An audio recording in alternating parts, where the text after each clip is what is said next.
Yeah. Okay. So. Oh, where'd Stacy go? Okay. Are we all here? We all good? I'm here. Present. All right. It's present. Presentation. I'm present to present. All right. So, a quick recap from last session to get us moving into this. So, last session we had just come off of the death of Cryovane and Cryovic as the group was sorting through their bodies, and Iggy was kind of handling his situation. During this time, me and you did a ritual to sacrifice the body of Cryovane and Vic to use patron Karen, the ferryman that you guys have met once. Whenever he showed up, he was going to offer me some, or was going to offer you some additional spells that he could cast, and also give me a magical symbol that would allow him to cast Gentle Repose or Revivify, was the symbol of Kelemvor. He then asked if anybody had any requests, and during this time, Iluna asked if Karen would be able to reach out to the moon goddess Saloon, also known as Sahanine Moonbow. And Karen begrudgingly agreed to do so, stating that he had other things to do because of, he actually had to work a job. She then asked, Iluna then asked about, I think this was after, but Smith asked if he would be able to get in touch with, did Albina ask first? Who was the first one? Who was the first one to ask? The order I wrote them in. Iluna asked first. Oh fuck! I'm looking at other notes. Oh, Smith. wait. Ask who? What? Sorry. Iluna asked about the. Oh, that's right. Goddesses. Then Smith.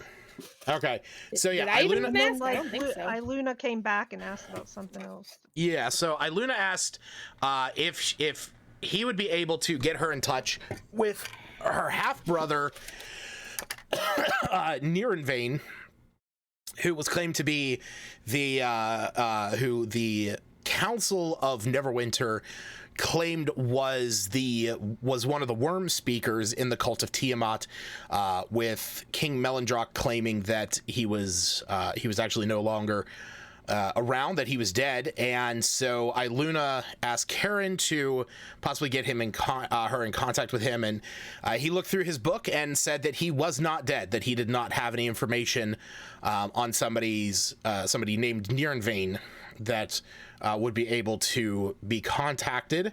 Smith then asked about his mentor Elazer, who had, for everyone's knowledge, died in a fire explosion while experimenting and exploring ways to reach elemental planes of chaos, and specifically on that day, the elemental plane of fire.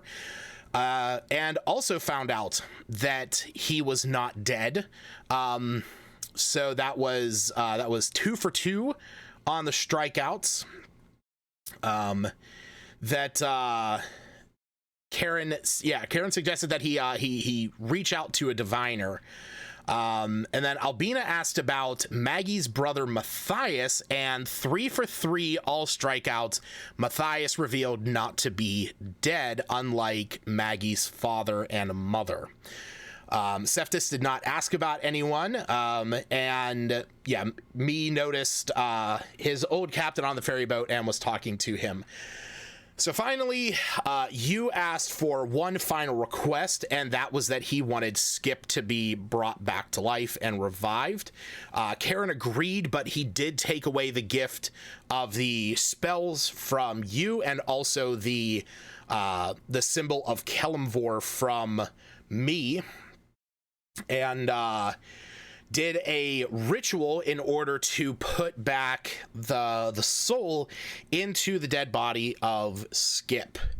So there was this hand-licking ritual that everybody had to hold hands, lick their hands and hold hands, that was totally needed to allow the occultish energy to flow between everyone. So after Skip's soul was put back into the dead body, he was given back to his family, and they were extremely happy. So after that, Albina contacted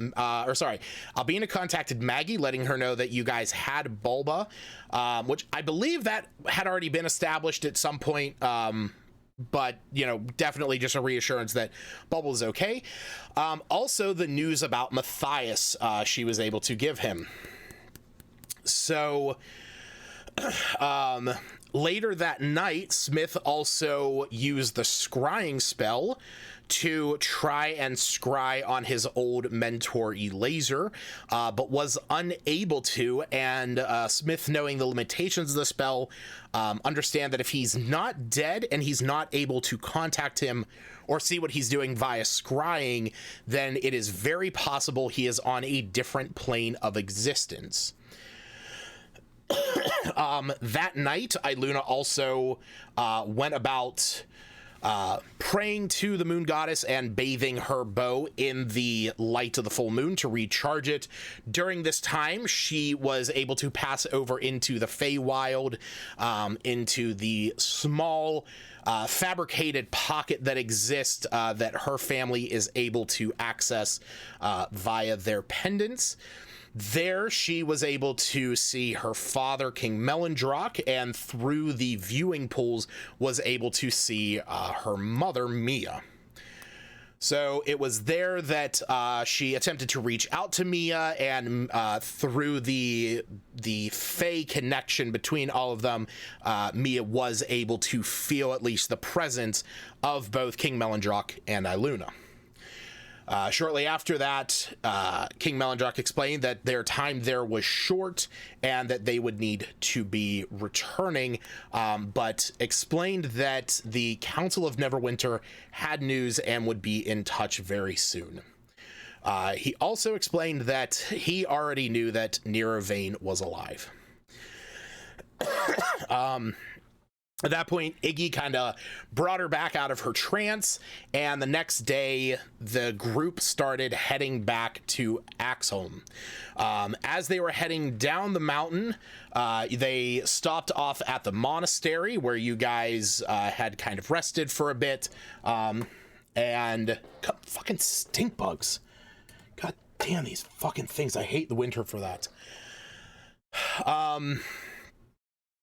So, as the party was leaving the monastery and was starting to head over to Umbridge Hill, this is when a few of you guys started to notice that there was a lot of movement through the area, and Albina was able to recognize that these footprints were in such a formation that led her to believe that this was some kind of army, and that it was marching from the north to or as far marching from like the northeast to the southwest, which was heading in the direction of Axholm. And from that information, you guys were able to figure out that these were orc tracks. So giving you guys the insight that there was potentially a large group of orcs heading towards Axholm. So at this point, Albina messaged out to not Zelene, but Lenine, and explained to her that there was an army of orcs coming down. And at that point, the party redirected and started heading towards Axholm as fast as they could. Upon arriving at Axholm, we have the scene that is laid out before us, where there is a large group of orcs standing out in the field, waving banners and shouting in Orcish, "You killed ours, we'll kill yours." So as the party arrived at this corner and they came through the tree line, you saw that a cart filled with various barrels was being taken towards the bridge that connects the mainland to Axholm, and the party then decided to fire upon this using various spells and instruments, causing the barrels that were filled with explosives to explode just before reaching the bridge, causing a large chunk of it to fall into the water. A handful of the guards that were standing there, including Vanadar, one of the old P5 members, to fall into the river below. The state of them currently unknown. There is a big swath of blood, though, in the river. So as this happened, the party started to cast some spells and began their assault, but at the same time, a globe of darkness overtook the party. As soon as they attempted to do anything, you, on his turn, dispelled the sphere of darkness, and this revealed kind of everything that we see now in front of us. So this is where we're going to pick up. Initiative is still already rolled. So since you had his turn, at least he was able to cast Dispel Magic on the Sphere of Darkness. That would still at least give you movement. So would you like to move? I can't see anything. Oh, my bad. How's that? Better. Okay. You mean you can't see anything? Correct. What did I say? I can. You said I. I's dead. Who's this I? Yeah, I would be dead. 15, 20, 25. Nice one, Hannah. Fucking getting them. I was. You know what? Before he messes with Lucas, let me just. Oh, by the way, so two special things today. One, it's Stacy's birthday, so everyone say happy birthday to Stacy. Happy birthday, which, sorry, my sugar's low, so I'm kind of out of it for a moment. I promise I would have said happy birthday if I wasn't eating and drinking sweets. But maybe even more monumentous news. It's episode 69. Oh, that's definitely more important. Nice. And episode 2 of the new year. That's right, episode 2 of the new year. But today is session 69, and he asked. Yeah, Jared's missing it. Session 69 in the rabbit lunar new year. It is Right. the lunar new year. I was gonna say, yeah. That's why I have ears today. Gongxi Ni Patai. If anyone from China is watching us. Yeah. Gesundheit. No, that's German. What are you talking? What? Gesundheit. No. Gongxi Ni Fatai. It means Happy New Year for Chinese New Year. Gong shit me fat thigh? Oh my How gosh. dare you say that to me? Some people might think you're a bit rude. I don't know what any of those words mean. Oh boy. She already said. Level up and moving on. That's right. All right. So you is moving. You is moving out into the open area. Yeah. Okay. Alrighty then. So now we are going to. Okay. I gotta lock down the screen. There we go, because I gotta look. See where this guy is. Okay. What is the range on that? 69. Be funny if it was actually. Number of the day. Yeah, it's funny. back-to-back. 2 of my sessions are very combat-heavy sessions. Just efficient DMing. I don't know if it's efficient DMing. I wouldn't personally say that. Deficient. Deficient. There you go. I'll be right back, Lucas. That's fine. No worries. You'll be right back. Jeez. Tear 'em to pieces. Well, you can't see anything anyway, so... Yeah, I can't see anything at all. You can't see the map? Oh, he's gone. No, now I refresh it. Okay. Wow, that's right. You is inside of the cute little marble looking. Yeah, I'm gonna put that right there. All right, so you guys... symbol? What? Yeah, you guys watch as you has dispelled this magic, allowing you guys to see. He then runs out into more of the open area, and as he does, almost as soon as he like plants himself, you see a globe of darkness clip up around him. That's so unlucky. Out in the battlefield, you hear one of the orcs shout a very loud kind of shout. And do I understand it? yes, he turns about and says, "Enemies at the flank." And you see a handful of the orcs all turn back to you. I just repeat that, especially if they seemingly have looked right at us. Everyone might as well know what they said. All right, and you hear him as he's doing that say something that Iluna, you are not able to quite make out.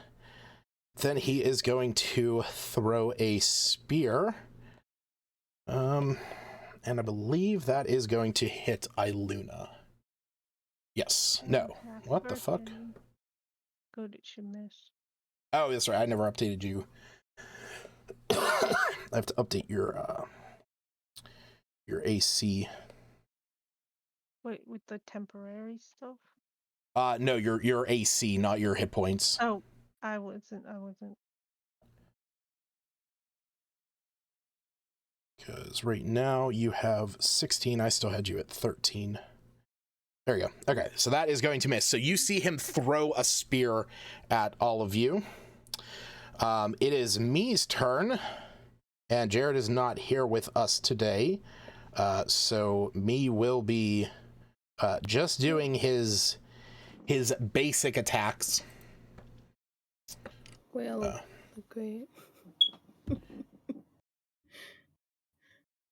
So that's a 24 to Sneak hit attack. and a nat 1. You have to say rogue bullshittery every so often. Yeah. Well, that's what it is. Yes. He only gets sneak if He's gonna go invisible real quick. I mean, incorporeal. I believe he only gets sneak based off of the standard rules because he doesn't have anything that gives him sneak outside of that, like a swashbuckler would. So he is going to shoot one of the nearby orcs, which is still going to be 7, and he'll... All right, so you see him shoot the orc closest to you. He shoots this one with his crossbow. Are we not? Okay, never mind. I What? thought we were a little bit undercover, like we were right at the tree line. I mean, you guys have like just stepped out in order to really see the situation. So. Yeah, because I thought we got under that darkness because a rogue or whatever was nearby. And it was dispelled, yes. It was dispelled, yeah.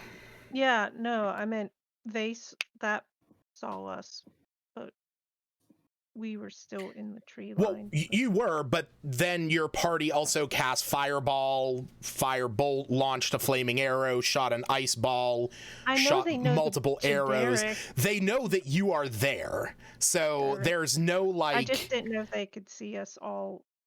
Oh yeah, no. individually. My fiery red hair is like calling I mean, over. None of until it is your turn and you specifically are like, I'm going to hide. Right now, you are all present. You just see Iluna's eyes peering out of a bush. She's like in the bush. No. She's in the bush. Why were we presents? You, by the way, you're in a sphere of darkness again. I see that. Yep. You're just a That's popular one. surprising. Just pick one by yourself. And Hannah, Ooh. you are hit by a guiding bolt. Not again. That's a nat 20, by the way. Oh my no, gosh. So that's gonna be that's gonna be a total of 40 points of damage. Thank God it was Hannah, not Albina. Yeah, it would be Wait, 40? 40 points of damage. Oh no, I get to be shiny as well. As you see, as you guys see this, one of these orcs coming up, they launch this, they launch this radiant beam of light that makes Albina glow. She's just jealous of my hair. With radiant that was energy. her sister that died, wasn't it? Maybe. I can't counterspell that, can I? Is it too far away? What's the range on counterspell? 60? Yeah. Yeah, it is too far away. Cephtus. You can rescue me. Cephtus, it is your turn. Was it L2 who shot that thing at Albina? It was L2 that shot that, yes. Alright, I'm gonna go Oh, for that guy. man. Flaming arrow. Okay. one of the clerics. What it was? Yeah, now I'm gonna need that hat because I'm like shining, just like your hat. That is going to miss. Can I use my inspiration? Absolutely. I do have it. Sweet. Bonus action. It's a bit better. That changes it to a hit.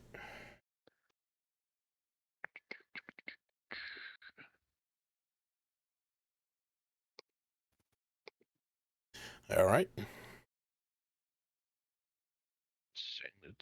16.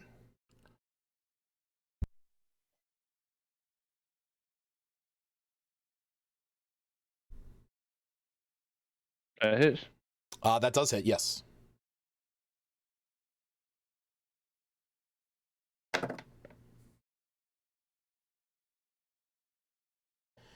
All right. You see two flaming arrows embed into her chest. She kind of stumbles back a bit, yanks them out, and stares up at you as she grumbles something under her breath. Okay. I'm gonna be raging as well now. Okay. Bonus action to rage.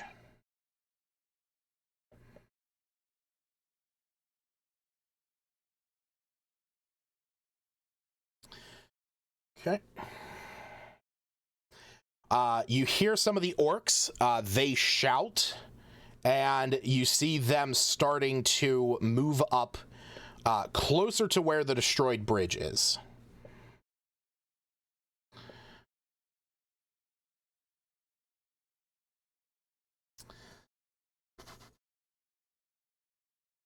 Okay. Is L2 bloodied now? L2 is bloodied, yes. Cool. Oh, I zoomed in on the wrong one. That is an 18, and that is going to be targeting me. That is going to be 12 points of damage to me.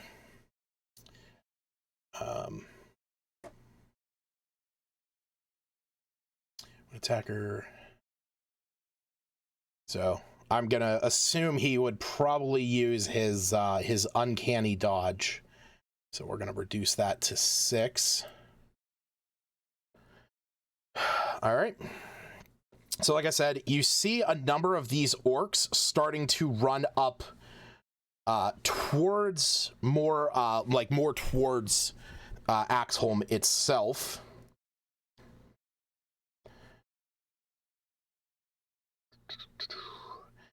Albina. Yes. Actually, I need to look at some of the... Okay, that's what I thought. It's just the next attack roll. So what happened now with the guiding bolt? Sorry. So the guiding bolt... I have it here still, I mean. Yeah, the guiding bolt hits you, it makes you glow, and the next attack roll has advantage against you. So this orc that just ran up to you had a very clear hit, was able to hit you, and you're going to take 13 points of slashing damage. Okay, I'm going to give him the... Wait, 13? 13, yes. Oh, I thought it was my turn. Whoops, No. Yeah. So just ignore my roll. it's all good. It's all good. Oh my gosh, I'm gonna die. Did you already give me 13? No. Yeah, you just have to subtract it from your sheet. Okay, thank you.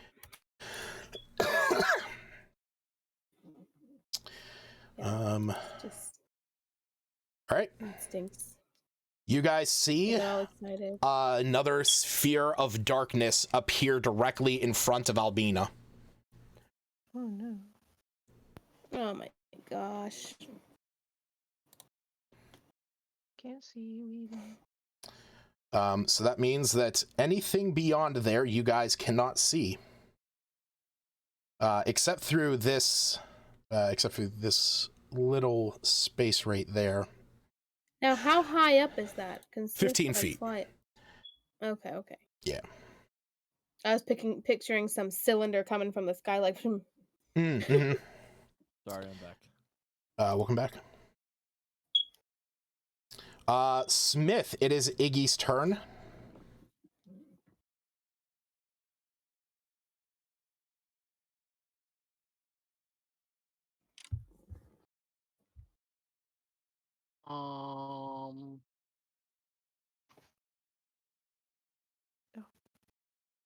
Does he really only have 13 hit points? Who, Iggy? Yeah. No, he should have 40. Oh. Yeah, you should all be at max. Except for me. Correct. And me. How badly is me hurt? Me took 6.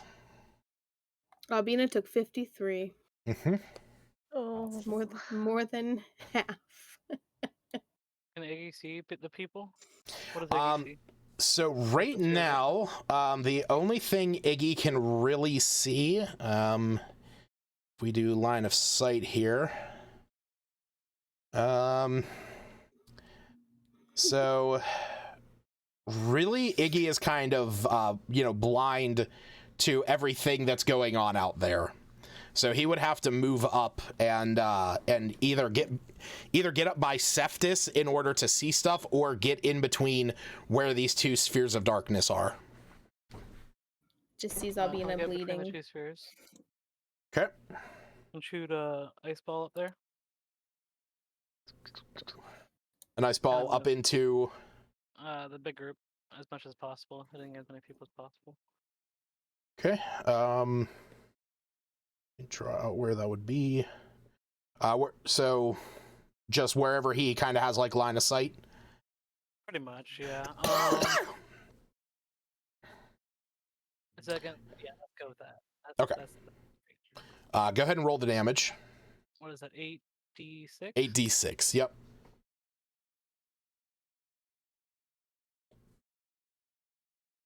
Let's see how much damage it rolls. Okay. So I'm not going to lie, because I've been looking into Pathfinder, I really want to start possibly introducing some aspects of Pathfinder into this, such as like the levels of success when it comes to saving throws, where if you get a, if somebody's making a saving throw and you get above 10 of whatever like the save is. So in this case, if these guys could somehow roll a 28 to save, like it's a critical success, and if they would roll below like -10 of whatever the save is. So if they'd roll an 8, it's a critical failure. So there's like different levels of success that go with that. I'm starting to consider that. Oh no, what happens with a critical fail? I don't know about that. Well, I mean, with stuff like that, like that's one of the cool things is, for example, with a fireball, and that, so the I just want to kill me and Albina. No. Just me. It actually, that one particularly doesn't. It is less damage though. Pathfinder, a Pathfinder fireball is only 66. Oh, so we would go according to their damage? We Oh wouldn't do yeah, our yeah, own? absolutely. If we if we started doing some Pathfinder, well, probably not. I probably wouldn't go that crazy just yet. I'm still add just some Starfinder in there too. I enjoy Oh that yeah, one. totally. All right, so 29. I only know how to play it in Spanish, so it'd be weird in English. What? I think the rules changed. All right. So yeah, Iggy has moved up to there. He shoots out this ice ball, which hits this large collective of orcs. There are still some though that are standing in that collection. Can he fall back? He can fall back another 5 feet. Okay. All right, Iluna, it is your turn. Man, I can see fuck all. So, I'm gonna have to move. I'm probably gonna do. Oh, why can I not remember the name of the spell? Spike growth. I had, but I need to see. So I guess I need to move like here. That does allow you to see out to a small selection.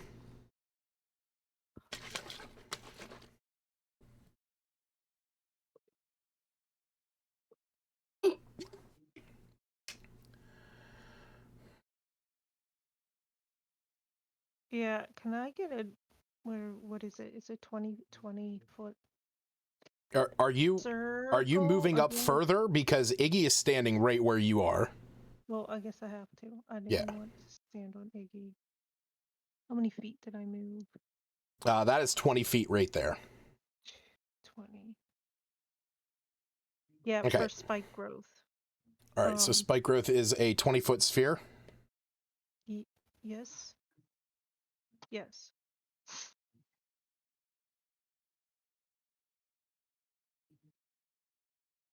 Okay. Okay, not way out there.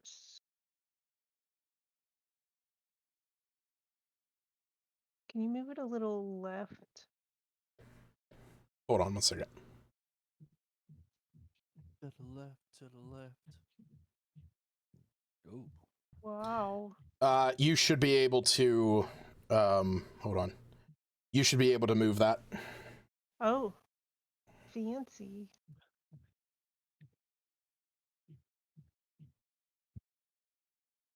I'm sort of going on a little bit of like memory of where Battlefield seemed to. Wait, put it up.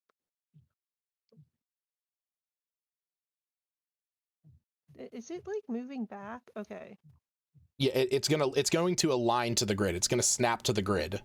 that's what it's doing. Okay, that's about the. Go left. There. Okay. Ish.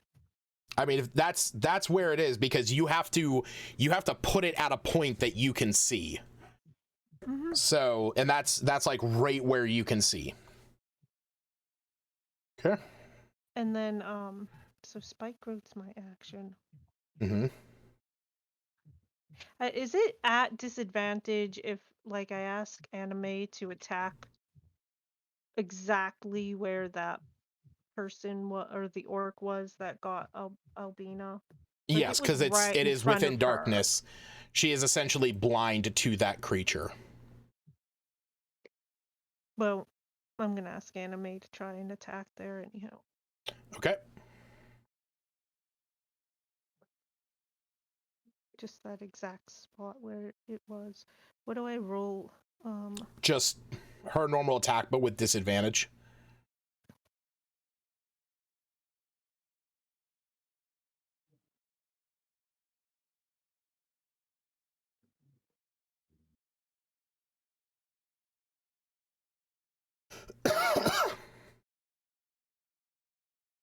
Oh, there it goes.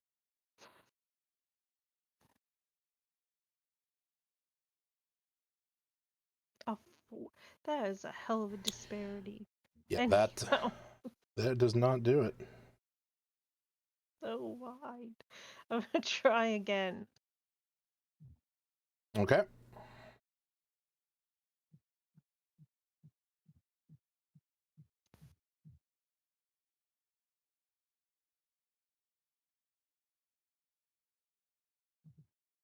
$15. I thought it was 5 and 16 at first. That is going to do it. That is going to hit. Okay.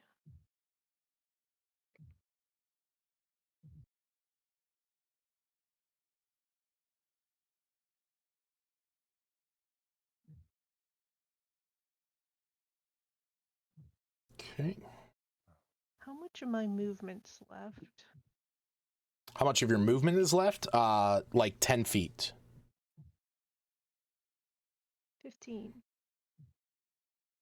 Yes, 15, sorry. Bubbly bulb. I'm just going, I guess, back 15. Is that what? Wait.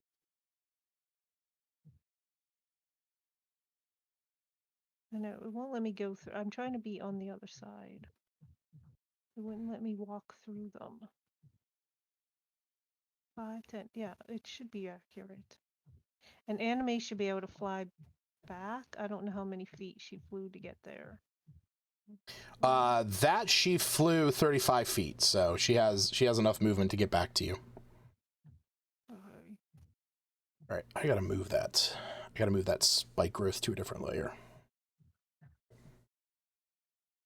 If it's problematic to have. No, it's fine. It's just I have to move it to the item layer instead of the token layer, because I can't select the orcs behind it right now. I can still, having it on the map layer. So that'll just mean that that I would just have to move it.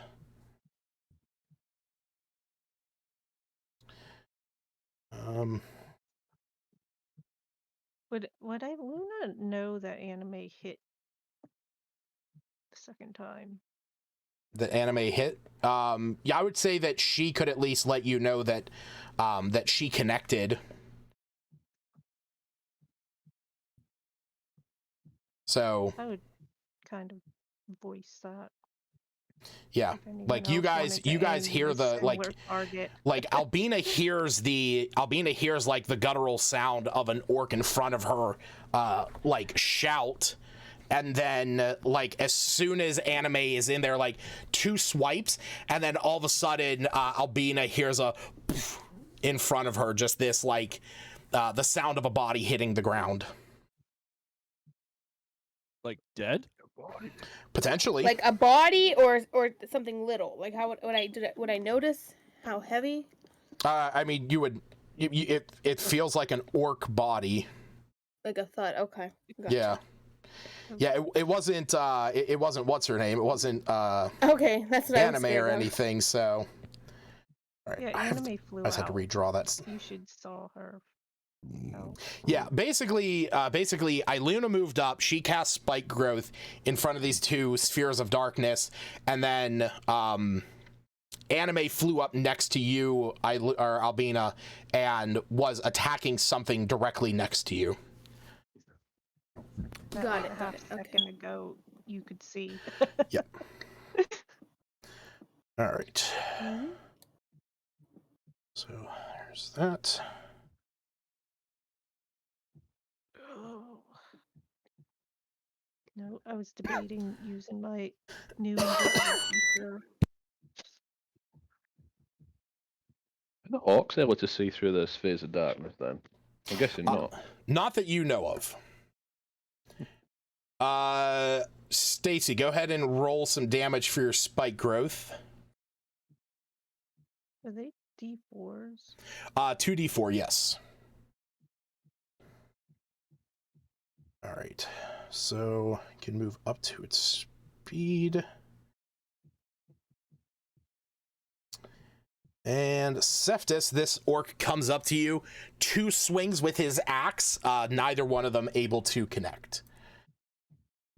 Nice. Let me bro.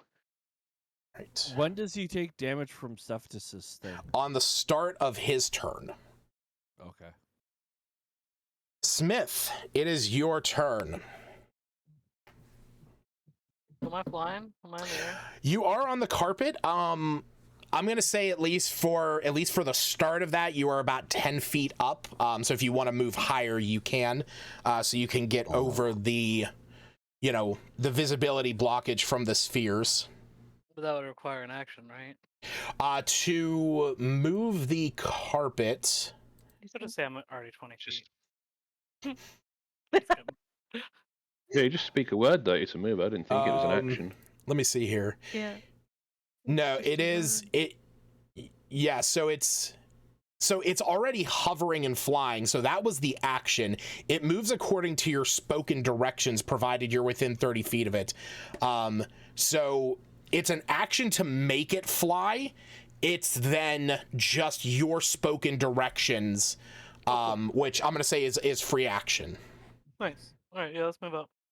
Okay. Yeah. Get Smith sniping from high up. I don't know if it would count as free movement. Similar to So our movement. I doubt that this is going to work. How high up do you want to go? About 20, 25 feet? Just get me up above the sphere, pretty much. Okay. Yeah, So I'm going to that sounds good. say, yeah, I did not figure that would actually do what I needed to do. So for the time being, I'm just going to remove those, these 2 sets of lines. So there you go.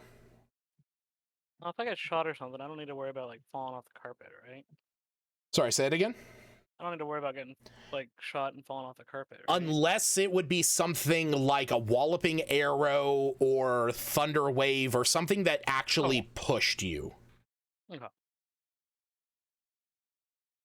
So let's do. So I got a view of everything, I'm assuming. Mm-hmm. Okay. Let us.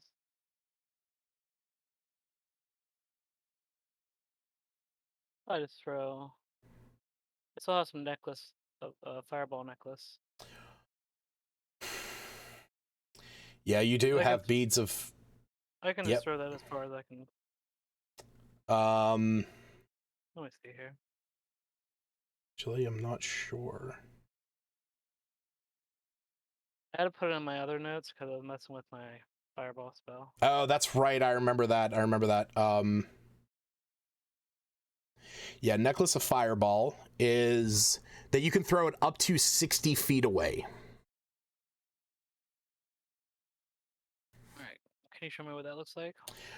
So 60 feet away would be 60 feet would be right about where that first white flag is, right here. Okay. So Thinking that So I looks can get like a what, giant 4 or 5 of map. them? yeah, I think so. Let me see. Wait, invalid layer? What the fuck am I on? Oh, that's why.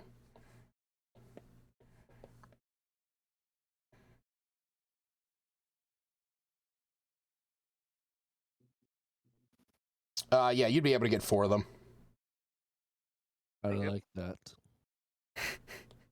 You actually like when I use the assets I have? You know what? Okay, Yes. I'm actually going to be very upfront and honest about this.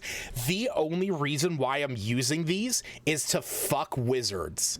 and I Hasbro, figured. because in their new OGL 1.2 they have a clause about virtual tabletops not being allowed to like show animations or like depictions of spells flying across the screen. Things we can't imagine. So in literally every case that I can from now on in our games, I'm going to have like, you see a thing like, and then it hits here and then a giant explosion. So yeah, I'll be using the assets more as long as I have them. They said it was because if we can't imagine it. And I was like, but yeah, VTTs can only be used for things that that your imagination can do. Like, go fuck yourself, Wizards. If you really don't want people using another virtual tabletop, make yours so good that nobody wants to use another one. Seriously, fuck yourself. We also can imagine. I can also just print up transparencies, you know, that's the other thing. I can just print up a transparency of shit. Okay, so the spell save on this is 15 because it's not based off of yours. So that means that 15 is going to make him dodge. This one, that's a fail, and he is okay. So we have one of them that succeeds.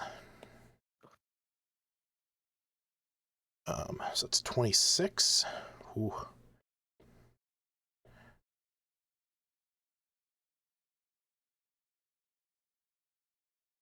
All right, so your fireball goes off. As soon as it does, you see that the dust clears around it, eventually showing you that one of them has died. Nice. That flag is also gone. It's not on fire. But I don't know if I can actually get rid of that. Okay, there we go. Whoa, why'd my spike growth? Because I had to move it. Cool. There's a And I flaming move it steak too now. that someone can pick up and throw. Yeah, this is now on fire, so for what it's worth. But it is just like a burnt stick there on the ground. All right. Up next. Okay. This guy's gonna move up. Actually, he's going to move right to there because his passive is high enough to see.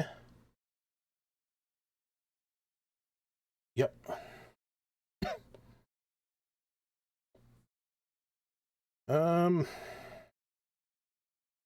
All right, so you guys see as a, actually, you know what? No, he's gonna stay right about there.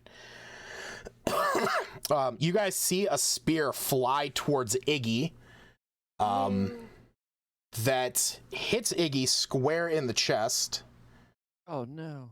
Smith, go ahead and take 12 points from Iggy's hit points. Was Shield doing any good? If you want him to cast shield, you can. Let's do it. Okay, so that is going to cause that to miss. So that means that his AC until the end of the next, or his until start of his next turn is 18 instead of 13. And oh boy. In addition to that, you see this one cast a spell that causes a what? Which one? You would have range of counterspell if you want to counterspell it. Let's do it. Okay. Let me just double check. Oh wait, no, counterspell is 60 feet, right? Yeah. Sorry, it is just outside of range. Yeah. But you see a spiritual weapon appear in front of Iggy that is of a spear. And that is a 6 to hit, which is going to miss. All right. You guys watch Cephas and Smith, as well as Luna. I'm going to say that Luna can also see this because of her trajectory. You can see right now a one of those like shambling, grotesque mounds of orc like grotesque like orcness, slithering towards the bridge. Motherfucker. Is this one of the exploding guys? It very much reminds you of one of them. That I think I would say something about, I don't know what we call them, exploding guys at the bridge. The blob. Would I be So able to see that specific, like the left side or the direction it went? from where you're currently standing, the only I gotta move that fucking horse. You only see it like as it's moving. Once it gets past that that sphere of darkness, you cannot see it from there. All right. Seftis can. Seftis and Smith can both see right now that it has moved up to the bridge and is like currently moving to where all the rubble is. It's I'll like, shout to the group, but we gotta take care of the one heading to the bridge. all right. You are 25 feet up. Huh. I don't know if this is gonna work. I'm gonna try. Smith, what is your AC? 19. Too high. All right. So, I'm gonna give this a shot. Ooh, that's a 20. Sure. Okay, that's what I was just about to ask.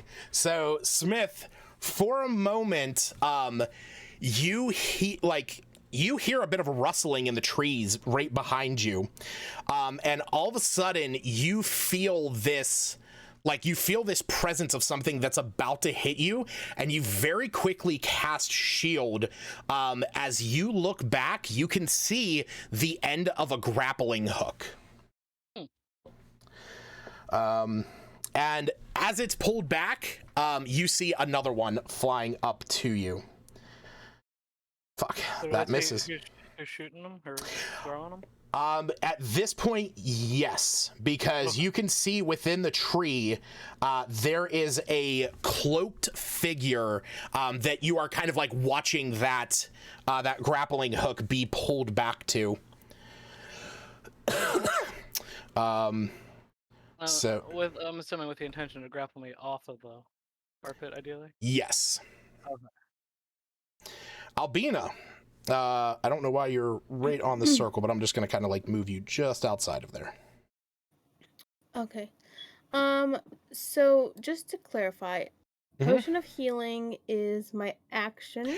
No, So I guess- potion of healing is versatile. So if you drink it as a bonus action, you roll 2d4 plus 2.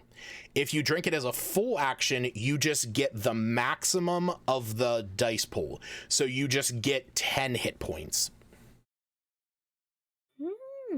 So, because you can do it a little bit faster, and my thought process with this was like having one on your belt, throwing it back, but like if you're doing it as a bonus action, it's a lot faster, it's a lot sloppier, some of it's probably running down your face and your armor, whereas if you're using your action, like you are taking that moment to actually drink this thing and get every drop of it.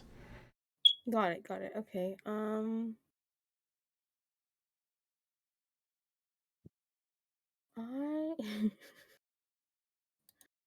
One second. 1 Mississippi. 2 Yeah. Mississippi. Yes, keep in mind, right now, directly in front of you, giant sphere of darkness, 15 foot wide. Well, I guess 30 foot wide technically. But you see an orc over that is attacking Seftis. So I can use that as my action, my full action, and I still have a bonus action. or no? Correct. Okay. Mhm. So I can take my potion and add 10. Yep, you can healing. get 10 points back. Awesome. So I'm going to do that. Okay. I'm going to back away into the tree lines behind A1. What is that horse? Oh, that's the bone horse. To the right of Smith. Oh, I'm to the gonna right of Smith. Pat Okay. pat my horse's butt and send it back into the woods for now. Okay. And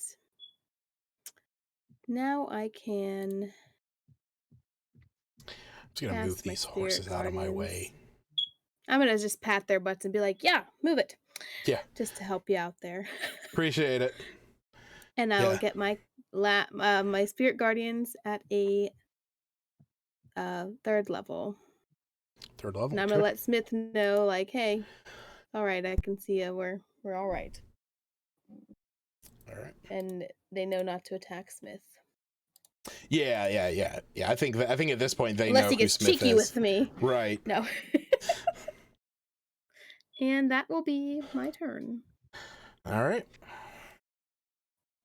First time I've ever cowered with Smith back here.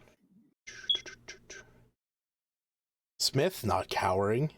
He's high above the air. He's Can 25 I feet move, up, actually. Like one more over right? Oh, that's right. To the right, like right below A1 anime. Yeah. That's perfect. Thank you.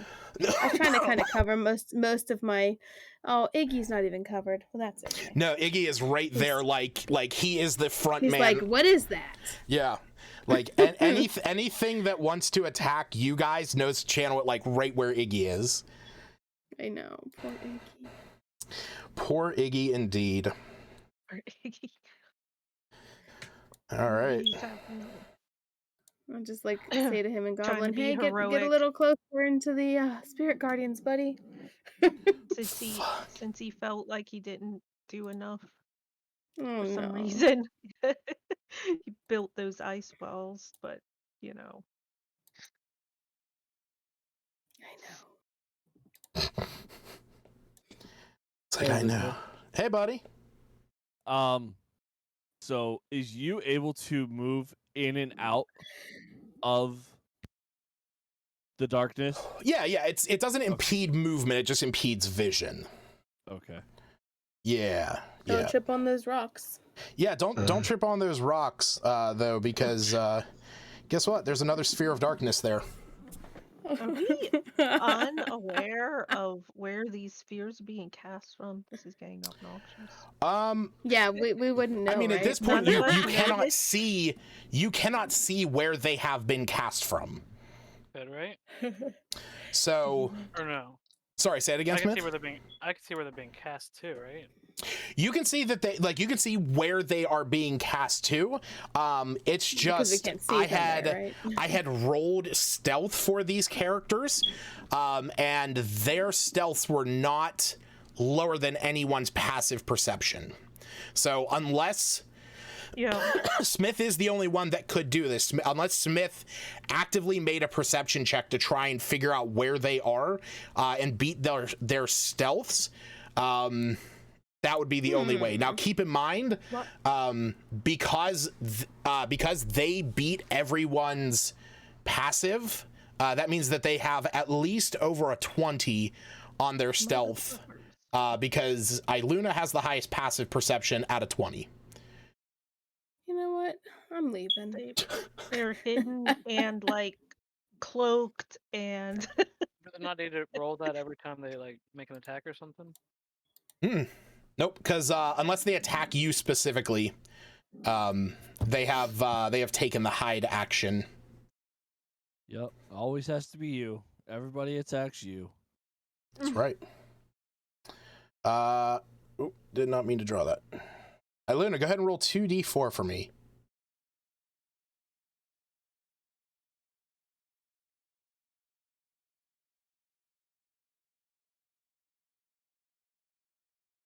we have this time. Ugh, only 4 in total.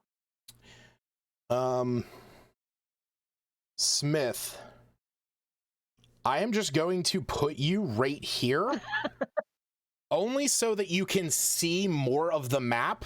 I know that you're where the magic carpet is, so I don't want to have to keep redrawing those circles. Okay. But you can see that a lot of the orcs have moved up and are progressing towards where that destroyed bridge is. And somebody needs to make a wall. All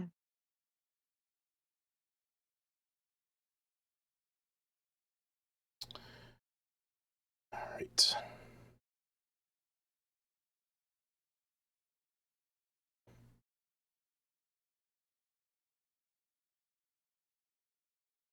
All right. So at top of the order, I have to do some rolls. How many are within that range? So that is 2, 3. Okay.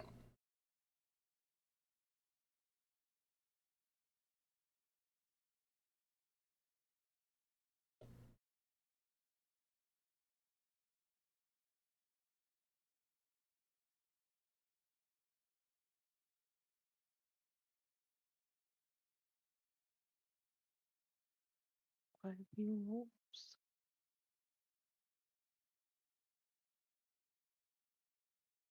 All right, so that is going to be 16, 21, 28. Okay.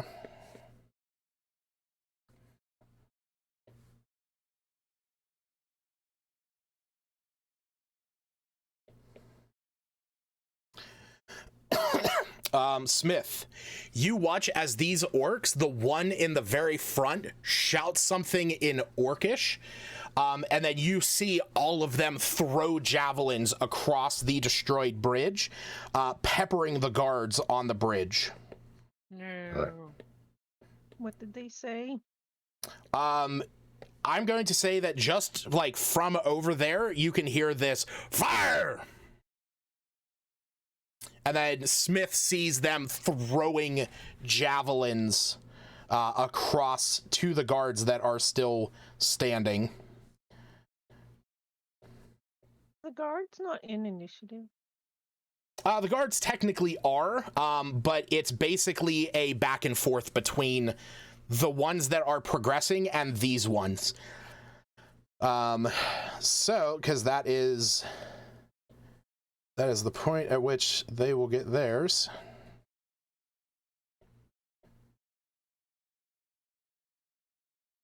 Okay. No, Lucas, you got to roll higher. Higher with these guys. Yeah. Sorry, I'll keep that in mind next time. Okay, so it's going to be...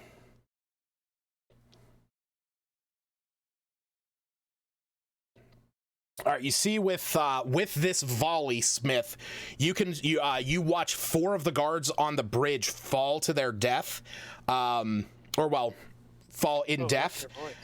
And one of the orcs is taken down by some of the spears that are thrown by the dwarven defenders. It is your turn. You are in a giant sphere of darkness. I'm going to move to my right. Bless you. Okay. As you step out, you see a whole horde of orcs. And one of them had an attack ready. And that's a 22 to hit. So that is going to deal 15 points of damage as soon as you walk out of that sphere of darkness, one of these orcs chucks a spear into your chest. All right, well, as a reaction to that, can I do Hellish Rebuke? You can. And then I still have my action. Correct. Okay. He fails. Go ahead and roll the damage on Hellish Rebuke.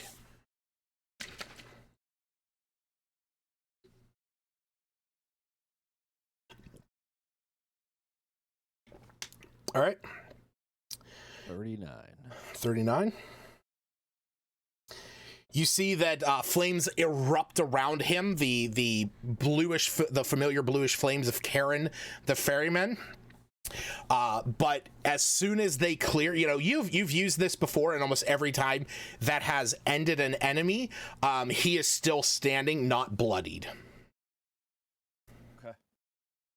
Can I tell which one it was? It was this one. Okay. Because it doesn't say I have to see them. It's just whenever I take damage. Oh yeah, no, you definitely saw him. Like when you exited the sphere of darkness, he threw a spear at you. You did hellish rebuke, and that was it. Gotcha. I'm gonna cast fireball. Okay, where at?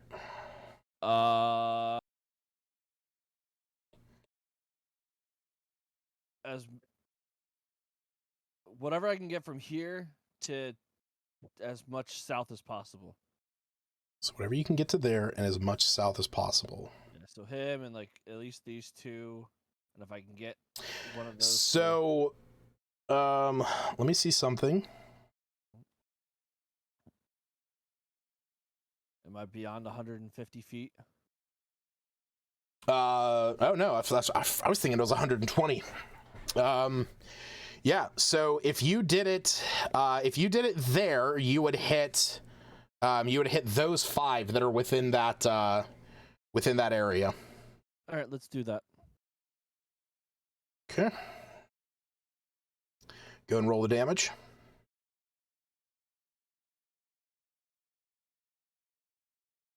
What's the DC? 17? Okay. 17, yeah.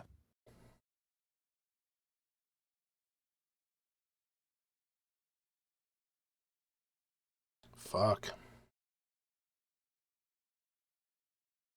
Damn.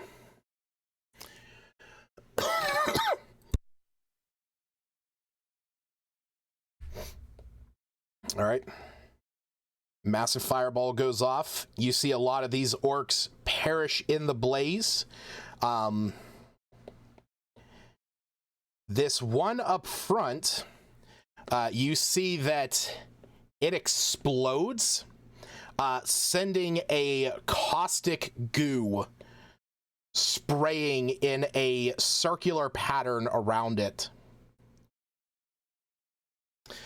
And as the fireball clears, you can see that there is still one standing just before the original explosion site. Okay. And you're stepping back into the darkness? Yes. Yeah. Okay. I was thinking that strategy would be great. I'm like, oh, there's too many guys in front of me.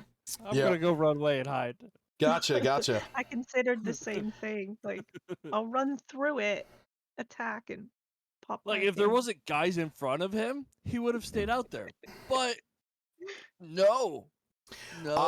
Smith, from your vantage point high above these circles, you can see from one of the trees off to the right where you was. I'm going to say it was because you had kind of moved out and then moved back in that had your had attention over there.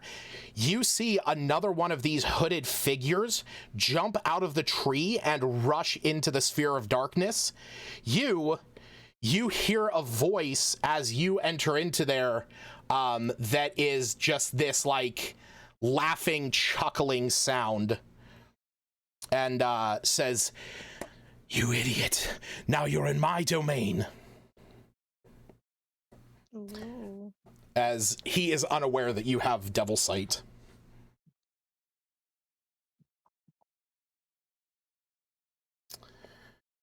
But a 24 is still going to hit. Unfortunately. You take 18 points of slashing damage as he cuts you with his scimitars.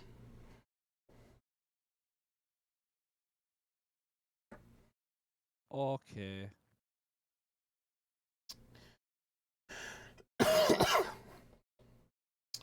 All right.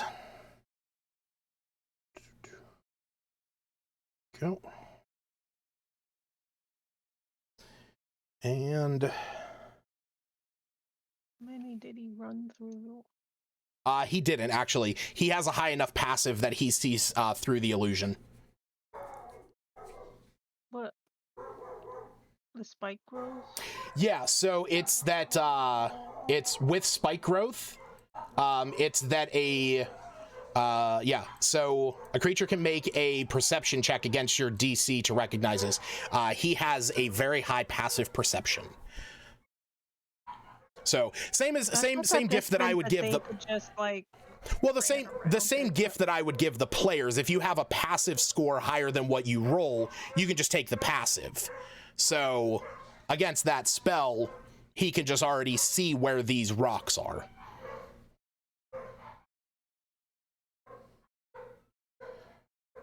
All right, but he is going to get into this nice little nook. Oh shit, look at that. That's a nat 20 against Iggy.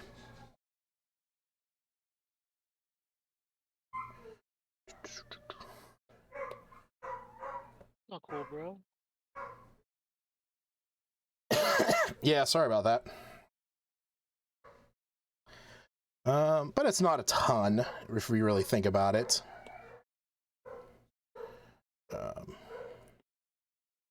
So Iggy's going to take 11 plus 16. So Iggy is going to take 27 points of damage. Okay.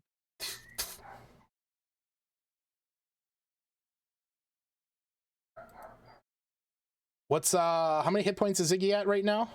13 of 40. Okay. Well, it doesn't seem like it looks like it's saved. What the heck?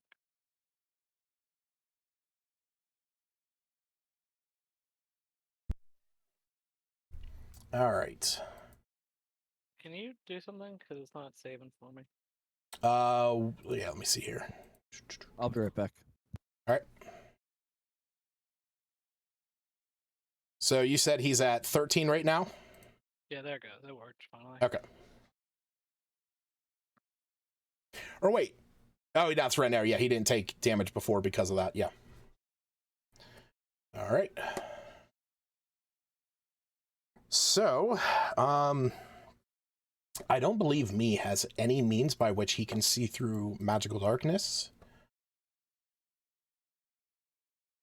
As far as I know. He has dark vision as normal.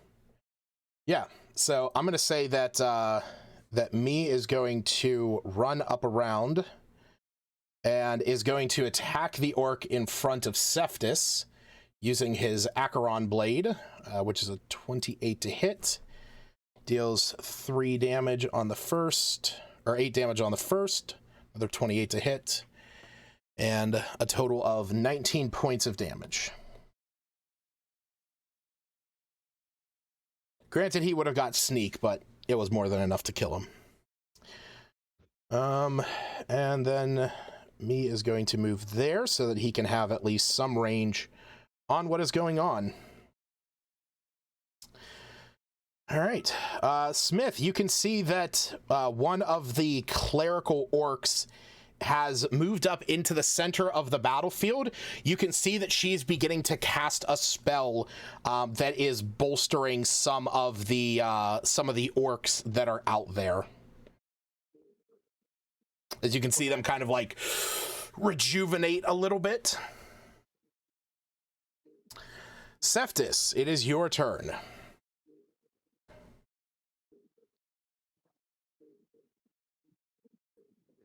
Let me go there, and it was L2 that was bolstering people, yeah, you said? Correct. Yep.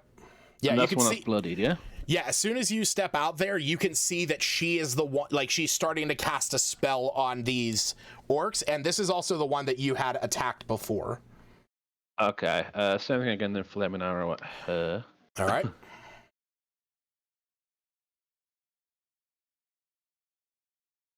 Yep, that hits.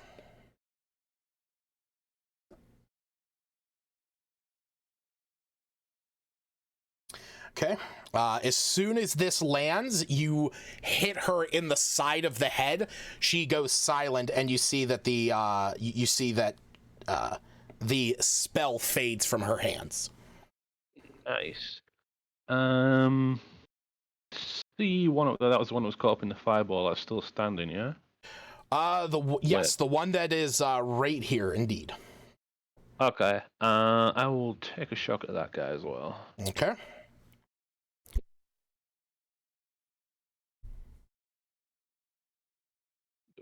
Bad roll. Your arrow wavers to the side as he is standing there in clear defiance of you. Voices. All right. These orcs are going to move ever closer.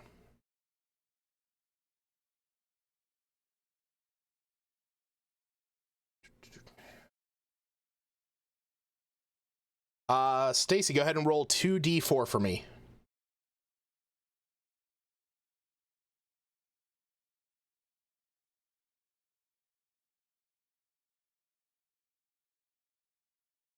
Okay.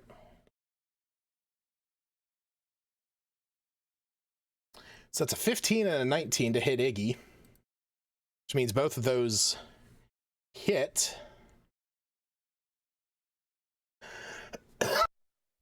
As you guys see, Iluna and Stacy and Smith, you guys see one of these clerical orcs running out of the sphere of darkness. You see that she almost trips coming out of it, a bit of a trail of blood from her feet as she had to run through some of those spikes.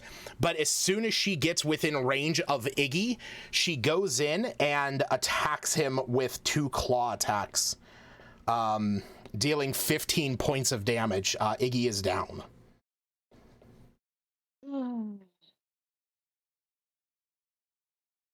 Shield? You want to cast shield? Yes, please. Okay. So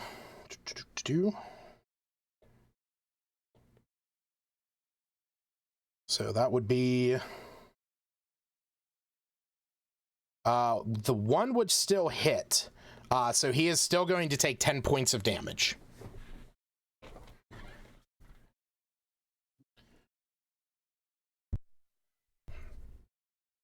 So our boy Iggy down to 3 points.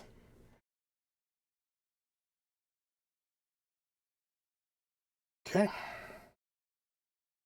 We can only do rescue on our turn, correct? Technically you can. Stacy can. Stacy has a talent that allows her to use it as a reaction.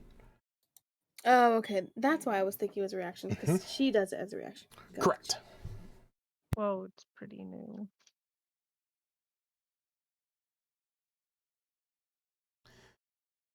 All right.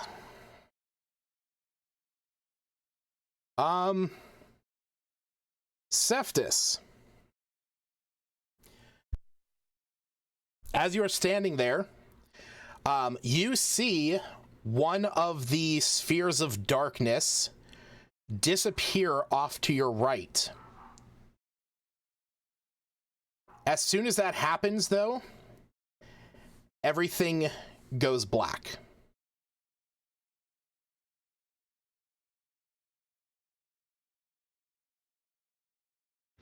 Oh, why is that? Well, that's just not very nice. Here we go. As from the darkness, so Smith, you can see from your higher up perch, the tree next to where Cephas was, just a little bit slightly further north, rustles a bit, but you actually don't see anything move from there.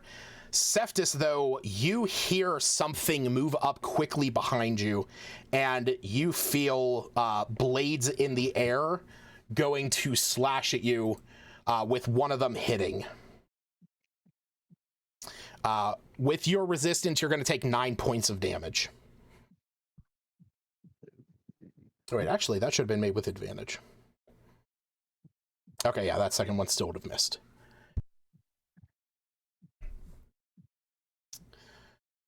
All right.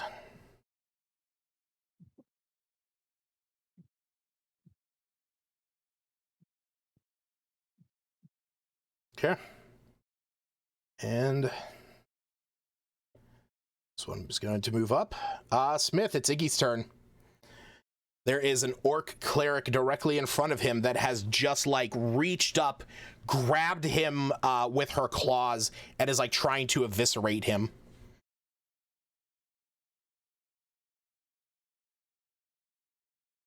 Is he restrained or anything? No, he's just like, Okay. she's just, clawing at him.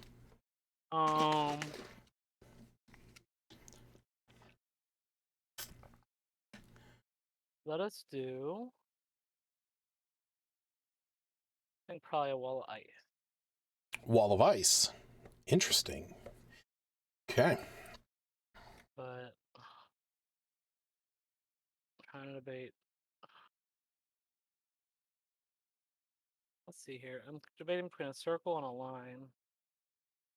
I Yep. just want to block off a certain number of people, if possible. Yeah, it's a either a 20-foot diameter circle or a 60-foot line.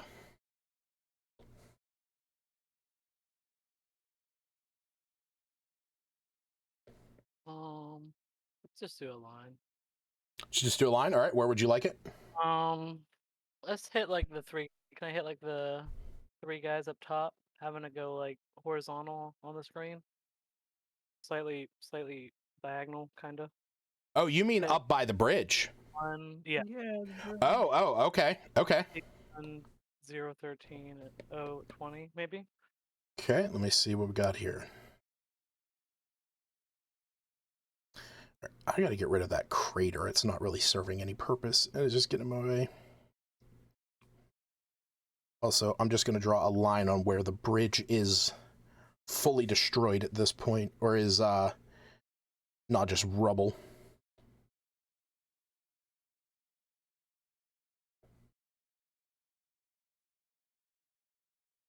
I'll shout at Iggy to cut off their advance. All right, so you want to put this wall of fire right up blocking them, right? Or do you want to put it like on top of them? Kind of on top of them, but kind of like pushing them out, kind of deal. Okay. Not to be like exactly horizontal. I kind of wanted to like diagonal a little bit. To hit Okay. The 3 of them, kind of. Okay, let me see here. So kind of like that? Yeah. Okay. And it's a wall of ice. Right, yeah, I just don't have, maybe I do actually have a wall of ice. I have a wall of ice. Oh, I do.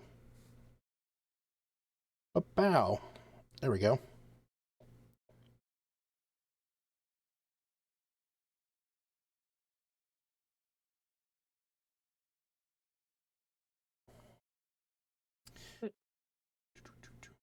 You wanted it to be on them?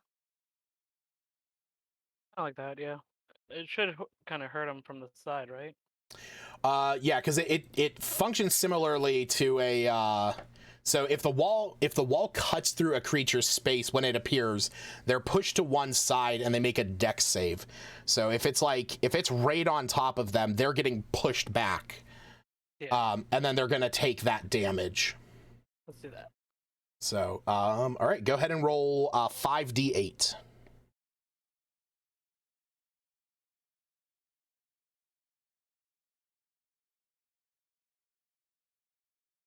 Womp womp. All right. So that is that.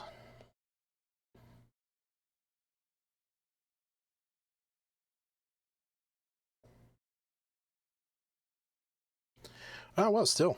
18's actually really good. So I'm going to say that you actually see these orcs. As this appears, they are frozen solid into it. As they are not able to avoid the freezing cold as it hits them. This one, though, is able to, but you can see that there is a large amount of frostbite on him. But you have created now, directly in front of you, a 60-foot long, 20-foot high wall of ice. Iluna, it is your turn. From where you are standing, you can see out to a small cone towards the battlefield. You can see now there is a bit of that conjured ice wall further up there, and you can also see where there is an orc cleric directly in front of Iggy, getting ready to attack him again. That cleric wasn't directly in front of Iggy. I would try something else, but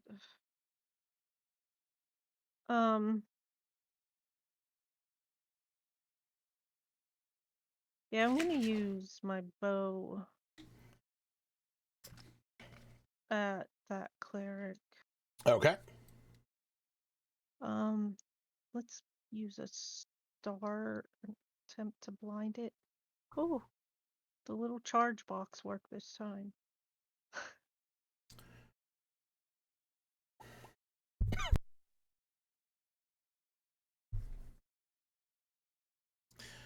All right, let's see.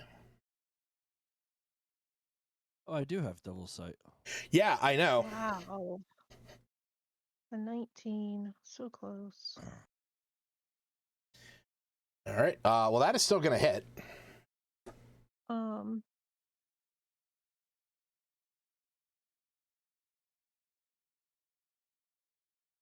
Wait.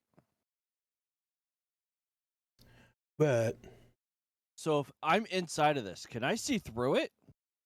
yes, you have devil sight. So why was it still blocking my vision when I was inside? Because I don't have any other way of doing it to where you can see out of it, but somebody else can't. Ah, okay. So that was a hit for just the star. You can kind of do that if you want to see both sides. Okay. She need.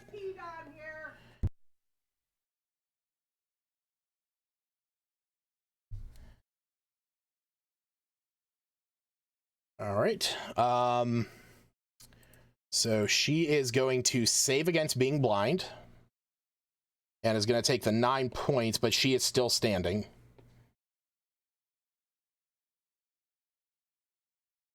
I'm gonna try again. Okay. If that's. I mean, you have 2 attacks, so. I shut the menu. I was gonna click the little box for.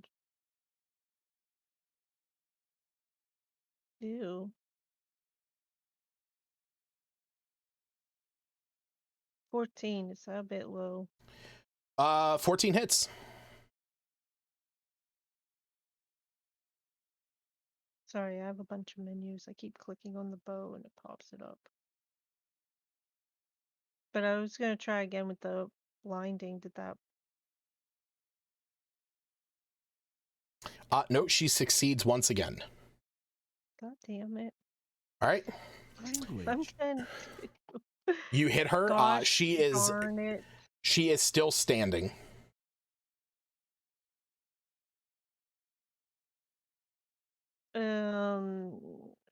Rescue is. I can't use it as a reaction now, can I? Instead of a bonus action.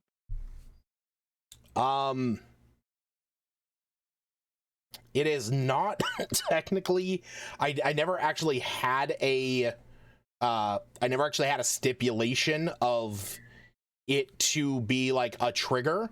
So if you're using it on your turn, you just would not have your reaction until your next turn again. Yeah, because that would otherwise, if I use it, then anime can't do anything. Yeah, because you'd have to use it as a bonus action. Yeah, I was trying to find where I have to click that box. It's under your actions, just further down where it's reaction.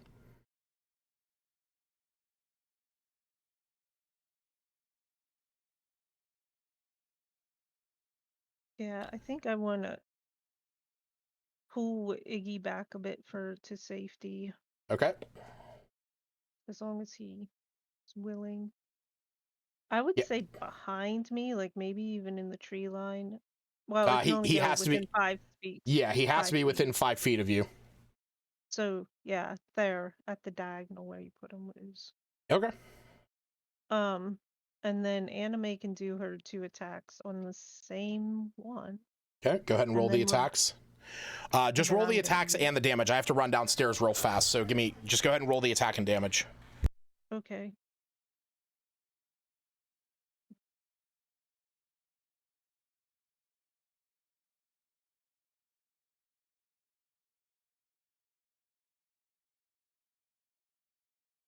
That's probably not going to hit.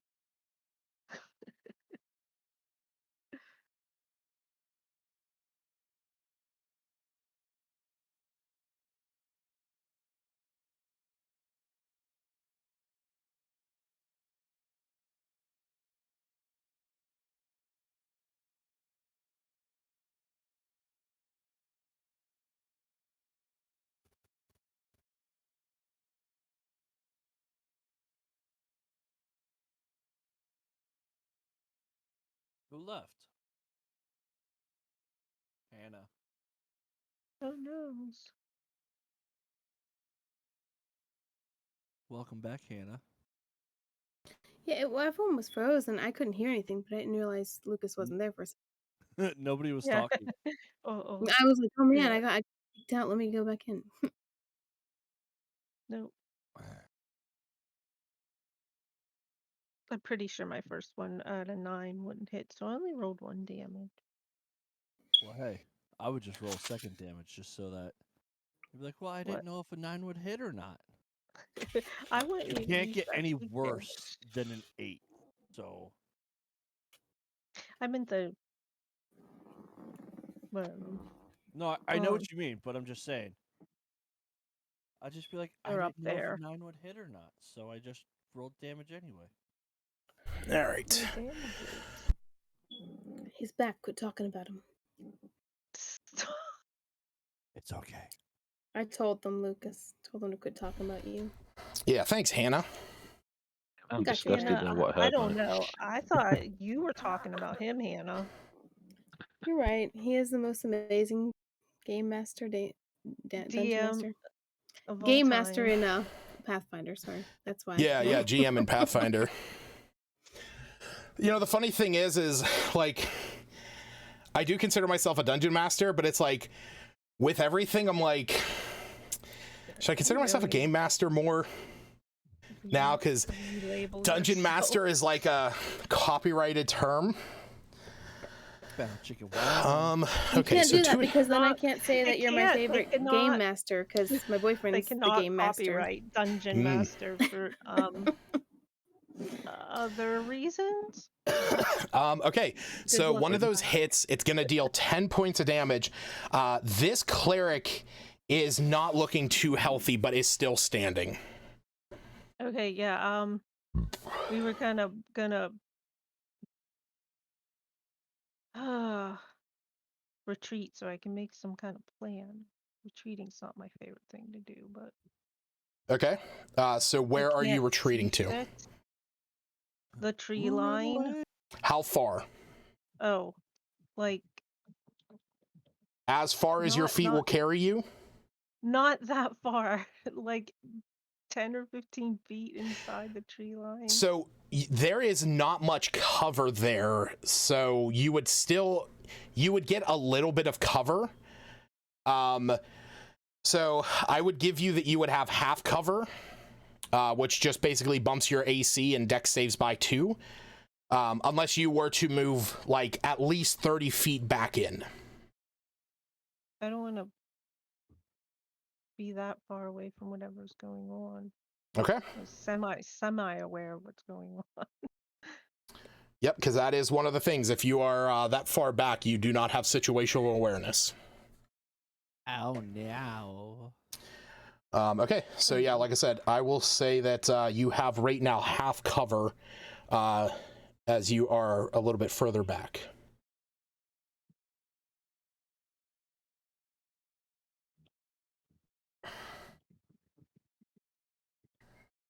Oh, giant ice wall. I'm just gonna walk around that. No. Giant ice wall. I'm just gonna walk around that. It's eating up all their movement. It is kind of eating up their movement. Which is That does suck because these orcs that are directly behind it, he's gonna have disadvantage unless he gets closer. But yeah, these two aren't gonna be able to hit from there. Is that pile of rubbish that was the bridge just difficult terrain then? So that's the thing. Anybody tries to walk on it. The area below that black line is pure rubble. It is double difficult terrain because it'll actually hurt you. The only reason why the nurtured one of Yurtis was moving through there is because it has more of an amorphous body. He has a very specific name. Yeah, that is the orc nurtured one of Yurtis. Excuse my French? Yeah. Smith, it is your turn. You can see these orcs starting to move around Iggy's ice wall.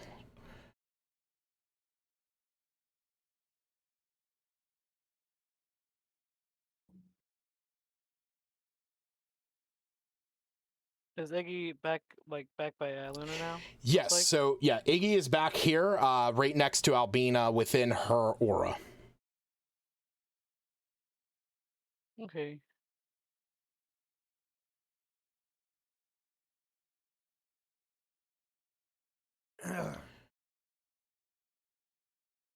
So what would you like to do?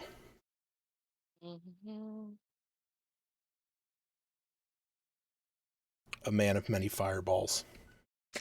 I think I'm gonna do fireball. Yeah? Too. No way. L1. Wait, where are you hitting? R2. Oh, wow. I won't hit both of those. Okay, let me see here. Oh, wait.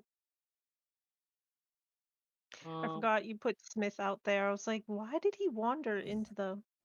Is that a cleric? Where's a cleric? Is that The L1? cleric is right behind you. Or L1? technically right in front of you. It's this one in between the two spheres of darkness.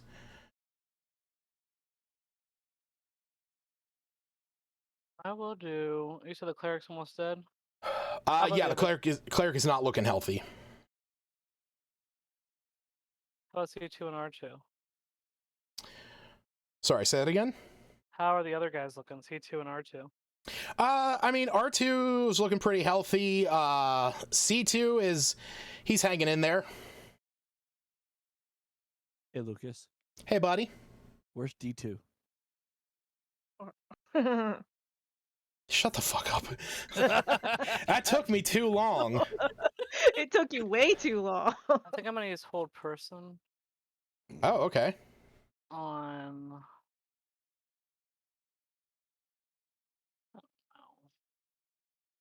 Can I do it on L1, C2, R2? Are you casting this? Are you casting this at a 5th level? Let me see here. Yeah. Wow.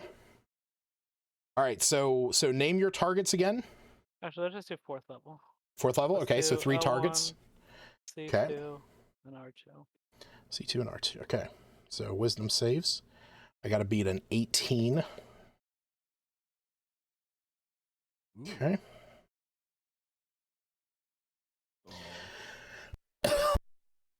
All right. So you have successfully held the cleric and R2. Okay. All right. So they are now paralyzed.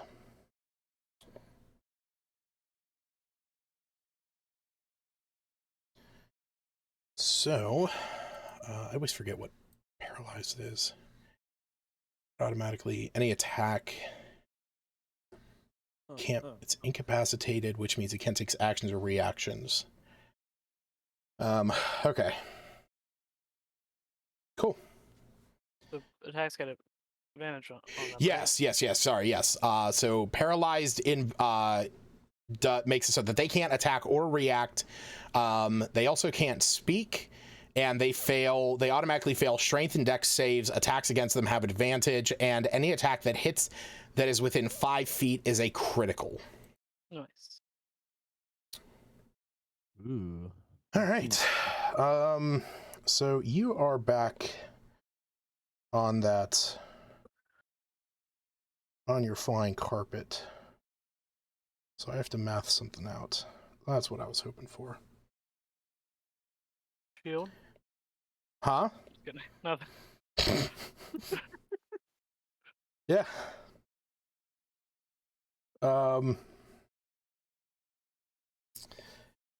Yeah, you're very lucky that you were back as far as you were. All right. So I gotta make something here.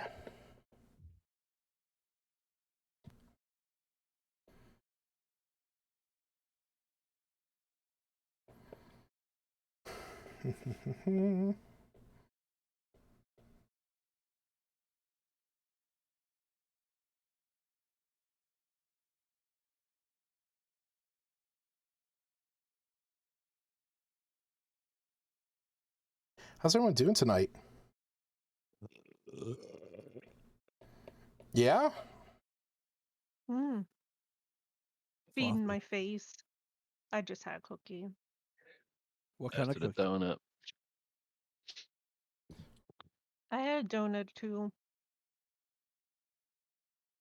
It was a snickerdoodle cookie, in case you care. I did ask what kind of cookie it was. Oh, I'm sorry, I didn't hear you. Aaron cares about his cookies. I was. Yeah, I would say it looked like a snickerdoodle, so I was kind of intrigued if it was or not. It is. It used to be one of my brother's favorites, and like infiltrated our house is one of our favorites too now. Right on, Steve. I'm not a fan of snickerdoodles. If I ain't got a chocolate chip in it, it's not a cookie. What? Hell yeah, man. A snickerdoodle chocolate chip. You could do both. That'd be interesting. All right. Well, So might be lumpy. I need Smith, Iluna, Anime, Albina, and Iggy all to make dexterity saving throws. Damn. Dex saving throw. Is this some sort of spell? Can I counterspell or no? It is too far out of range. Okay. Can you roll for me? I'm upstairs. Oh yeah, I got you, buddy.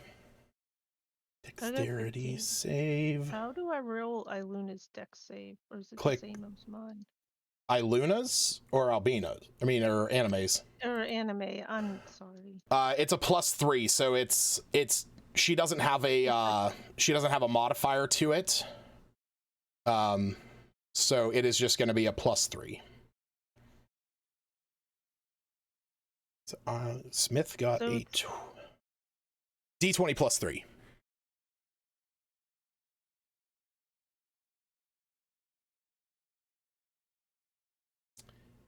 And Iggy's is a +1. Wow. Anime did better than me. Yeah, damn. It's pretty decent. She's being very dexterous right now.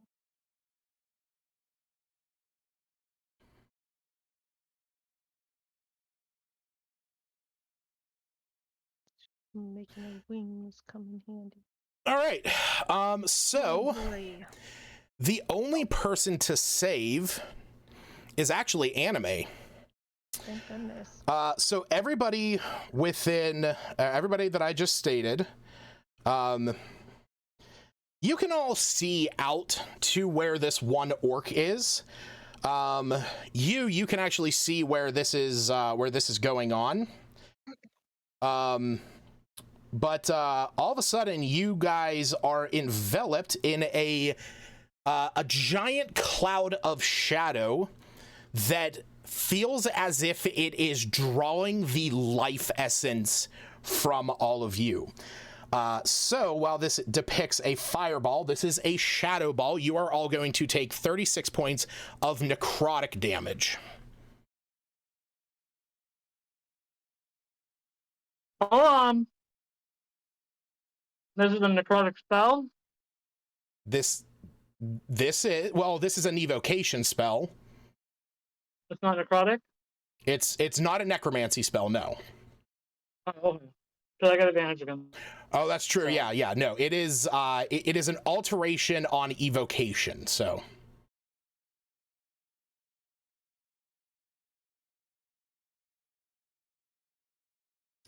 I am going to account for the damage on yours, Smith. What's that? How Hannah? much damage you said? Sorry. 36. And I just said damage. No, I don't have to worry about necrotic, really. Right, because you don't have resistance or anything to that. Okay.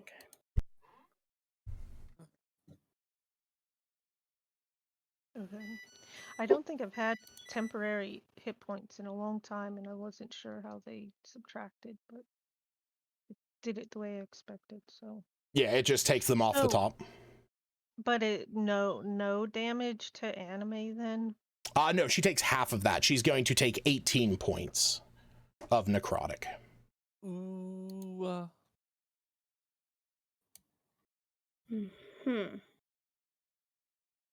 Well, everyone just left me up there. Just my No, page you're- just loaded. Oh. Nah, you got your allies around you. What do you mean? They Everybody all ran left me. behind me. Look That's at true. that. That's true. Iggy is right behind you. Smith is still What the 25 feet up heck? in the air. And You guys got Iluna a has shield? Iluna has dodged back.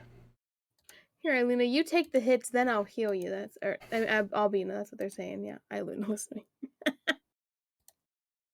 Is it my turn? No, not yet. Not yet. No, we were just getting in your guardian. Oh, that's right. One more. Yeah. I mean, the rest of the party was very safe within your guardian aura, so that was definitely a benefit you had. Thanks, guys. Just use. I'm just kidding. She's an abuser. Was Smith concentrating on a spell? Oh, Smith was No, he wasn't. Yes, he was. I was. Oh, I he mean, was. I don't know anything about concentration. Shit. Concentration is a constitution No. check, or it's a constitution save contested of either 10 or half of the damage you took, whichever's higher. So you need to make a DC 18 constitution saving throw. Ooh. 18. Which is actually why Smith, because he failed, the paralysis, the hold person on the orc war chief, and the cleric in front of you guys is now broken.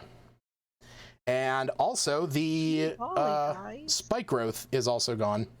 That's fine, because now I don't have to decide if I'm going to break it myself or not.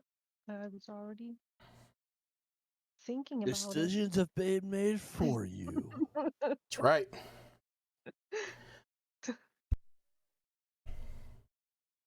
All right. It's either semi-considering either moving it or doing something else. So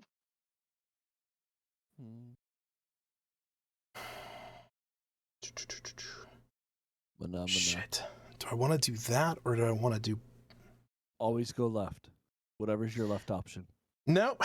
Actually, I have a much better idea.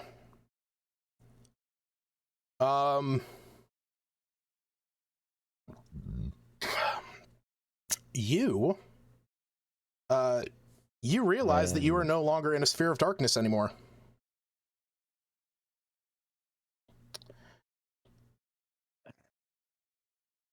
Well, there goes my plan.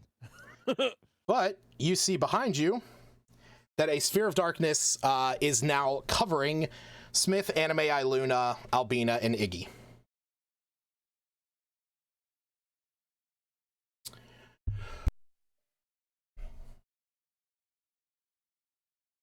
Stop dying, Lucas. I know, that fucking cough is just atrocious. Come on, let's see if I can hit Smith. 9. Damn it! Fuck! What a goddamn waste of a turn. I want him off that fucking carpet. Albina, it is your turn. You were just hit by a giant shadow ball that has kind of racked your body with necromantic energy. Or necrotic energy. Iggy is right behind you, and then all of a sudden everything goes dark. You are currently in a sphere of darkness. Oops, I was talking and I was on mute. Let me see. I hate those people right now. I hate those orcs right now.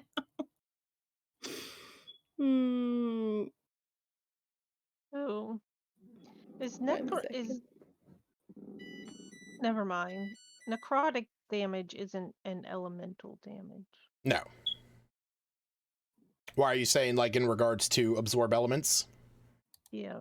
No, absorb elements is very specific that it has to be Yeah. you know, poison, cold, fire, lightning, or thunder. Poison's the tricky one. That definitely doesn't seem like an element. Or not poison, acid. Acid. Oh. All right. Okay. So I cannot see anything, but I know Iggy's like to my left. Or, Yeah, or, like, Iggy's right behind it's, you. He is very hurt. So everyone can hear. Yeah, you can still hear within the ore, within the sphere. Rescue is a bonus action. Rescue is a bonus action. So if I want to pull Iggy, Iggy's literally right behind you.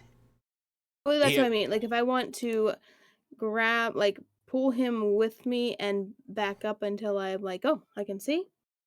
Oh, so you want to pull him out into the, like, so if you go out, you're saying you would want to bring him with you? Yes. So it is specifically that you cast a chain on a creature that you can see, and then they are pulled with you. So unfortunately, you would not have visual on him once you exited the sphere. Oh, I mean, I see. You could, if you wanted, it would require your action. You could take your rope, hand it to Iggy, and then drag him out. Because you do have a rope, so you could take that rope, basically like Iggy's right behind you. He's like kind of like pressed up to you for cover. You could like throw that around him and essentially just like run out, dragging him behind you. But that would require your action to do that. From there, you would just have your bonus action. Which, let's be honest, a cleric with bonus actions is still a very dangerous thing.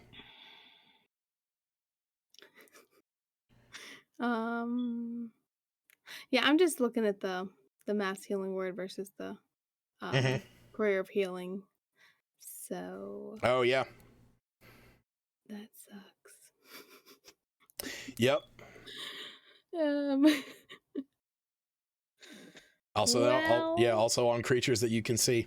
Yeah, and the one's only like 1d plus 4. Yeah, 1d4 plus your casting mod. What's my casting mod? Where's that? If you click spells, it's right there. It's a +4. Oh, okay. It's just your wisdom score, or your wisdom modifier. All right. So what is Albina doing? Let's see.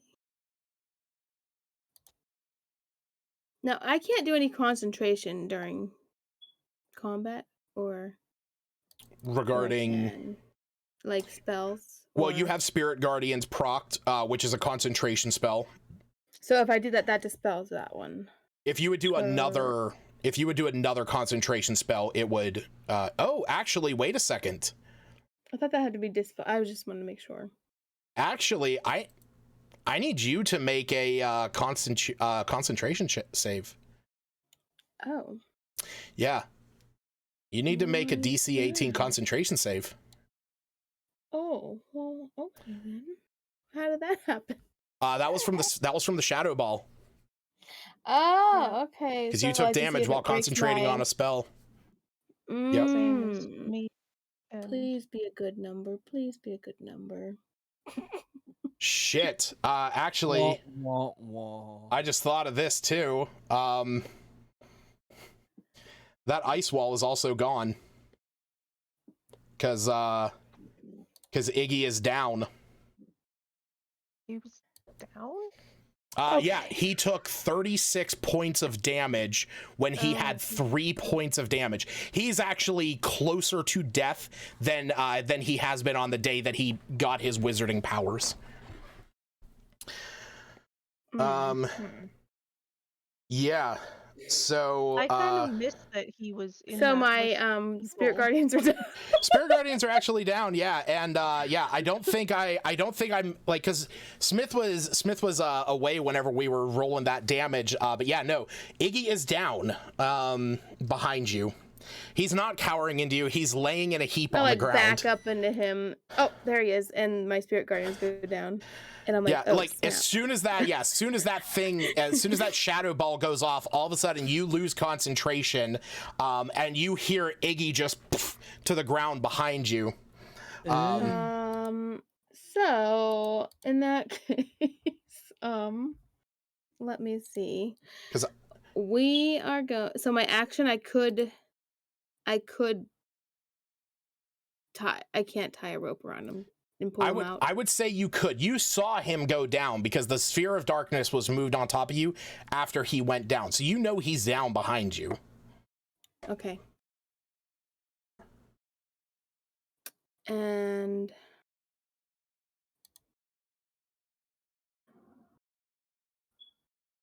where the heck am I? Sorry, I hate going between screens.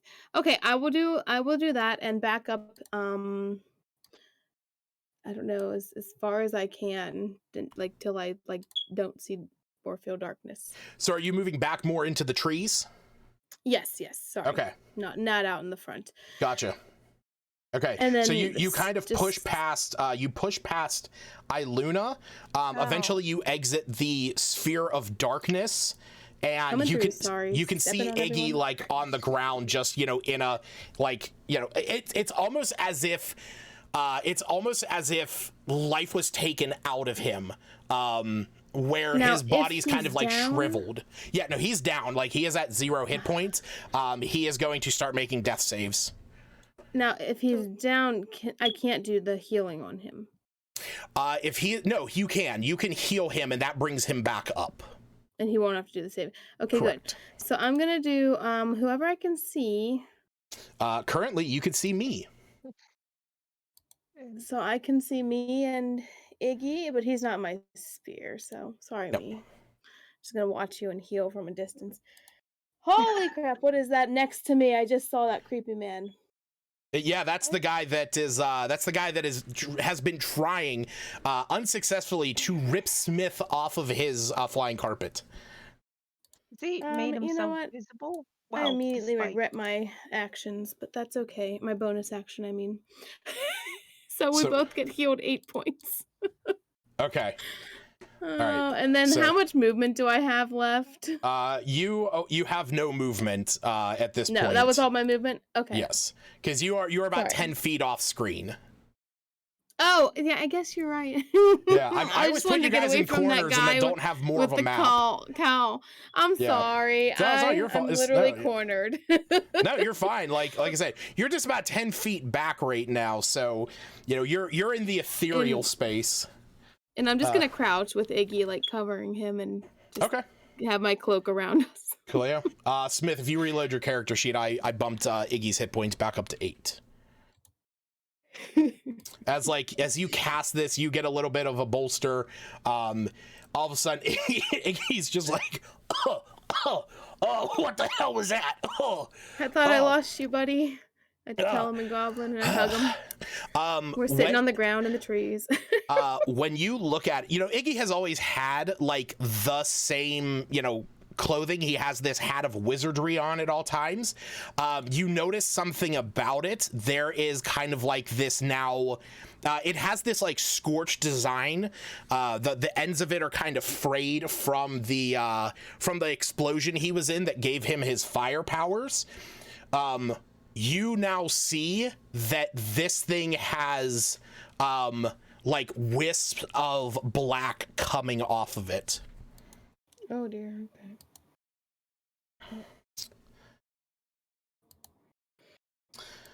Oh boy, look at that. This orc has line of sight of a warlock. They hate the warlocks, I'm sure. They do. They're not fans of them. That's a 16 and a 20 to hit you, which that 20 is going to hit. You're going to take 15 points of damage.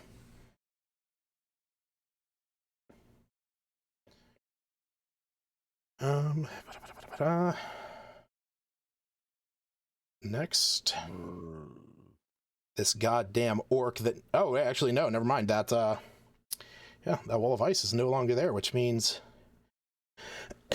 their shit still works. All right.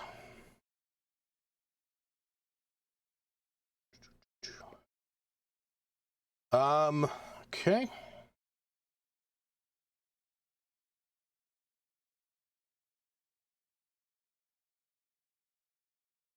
Where is this one?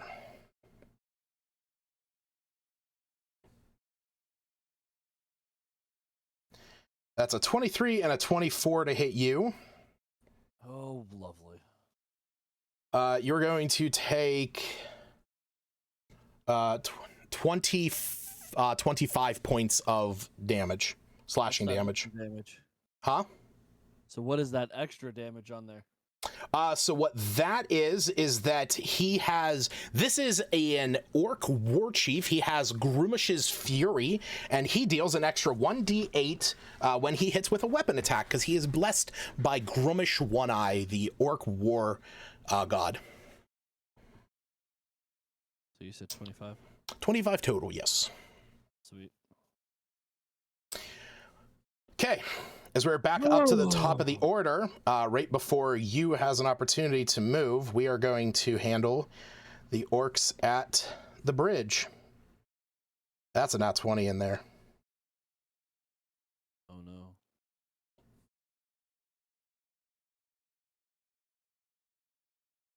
Okay. And how many of those missed? 1, 3. Okay. So I need to roll some d4s. Do they all have a +5? Sorry? So they all have a +5 to their attacks? They do. Okay. All right, so that is going to be in order. That's going to bump that to a 17, bump that to a 19, and bump that to a 14. So that's going to be 3.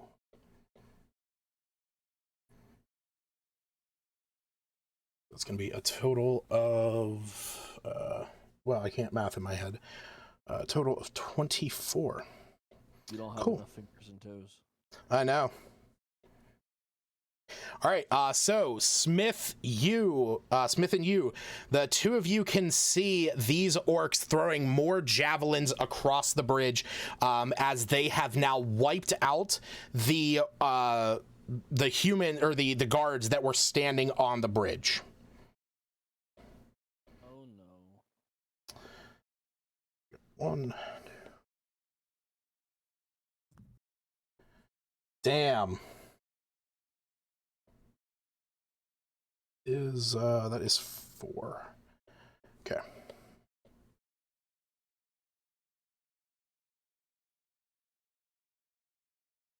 So that right there is going to be 18.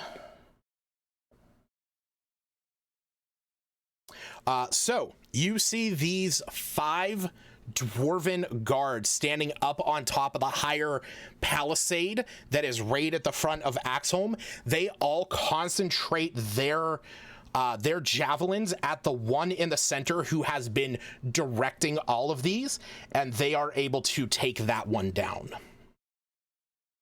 Yay. All right.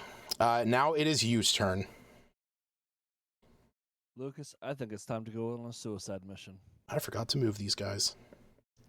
Yeah? Yeah. I'm super stoked about that. Can I go from L1 to O17? Can you go and from... get C2 in? Sorry, say that again? Fireball? Oh. Fireball is going to be my new suicide mission. Okay, where? From L1 to O17 to C2. Can I get all 5? Yeah. Yes, you can. All right.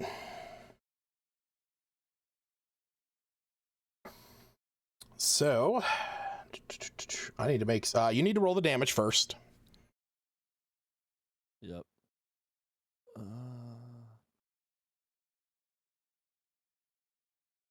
No, that's actually a spell. Okay, never mind. Ba-boom! And dex save. Yep. Oh, you son of a biscuit eating. Oof. Yeah, that's rough. All right, sorry. I had to adjust something over on my side because some of these tokens were acting up. All right, so that is a total of 37. You have failed your own, so you're going to take 37. So, hey, Smith. Sure. Do me a favor. Roll me an Arcana check.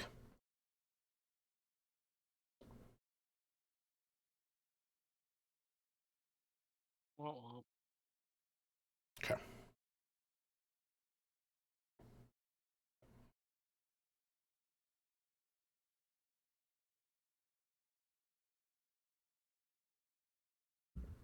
All right, so Smith, everyone hears this explosion go off nearby. Smith, you hear this go off, and as soon as you do, you look over, and you can see you has casted a fireball pretty much about 5 feet in front of him. You see the orcs kind of launched back, a lot of their dead body, or some of their dead bodies just being splayed out onto the battlefield. But when the smoke clears, you can see there are still 2 standing, but you is down. You is standing. Oh, did you use his book? Yeah, it's just one of those things of as soon as he hits 0, the page flies out. Gotcha. All right. So, that happens. Do you have any bonus action? That's actually what I was looking at to see if I had anything. I don't think you do, because I think you've used both of your spell slots, because you used Dispel Magic and Hellish Rebuke already. Yeah. Okay. But I don't even think I have any bonus action spells. You do. You have Misty Step. Yeah. So, all right. Yep, that's all I got. Coolio. Oh, damn. His turn is after mine. His is right after yours. But you know what? He doesn't have... well, he still doesn't have advantage because of your thing before, but that is still going to hit. Both of those are going to hit. Now I'm down. Now you are down. You are going to take 12 on the first hit, which is going to down you, and then his second hit is going to deal 12 damage, which is going to be a failed death save for you.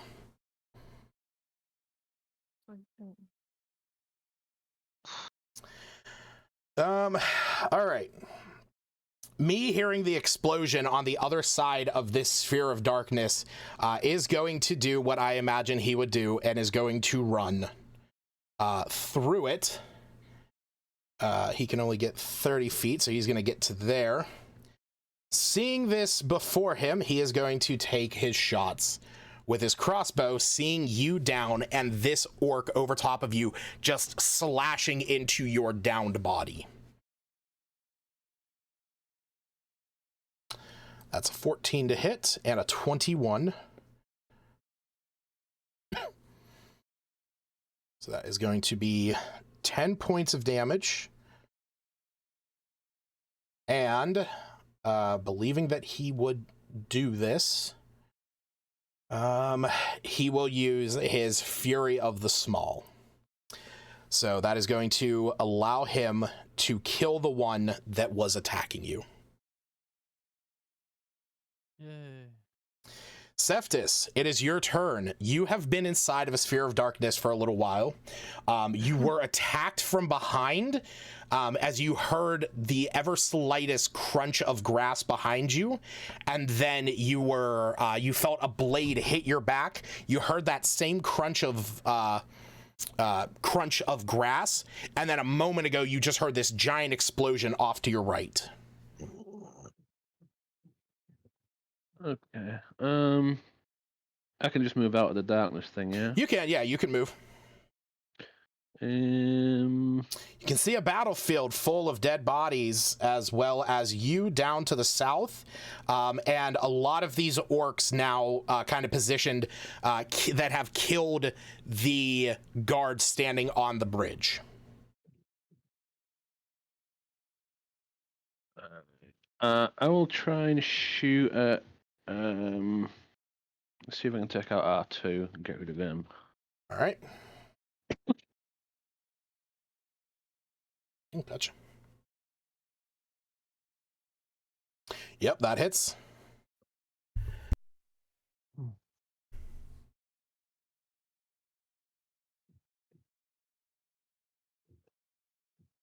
Ooh, 20 points of damage. That's pretty good. He's still up. Up, son of a bitch.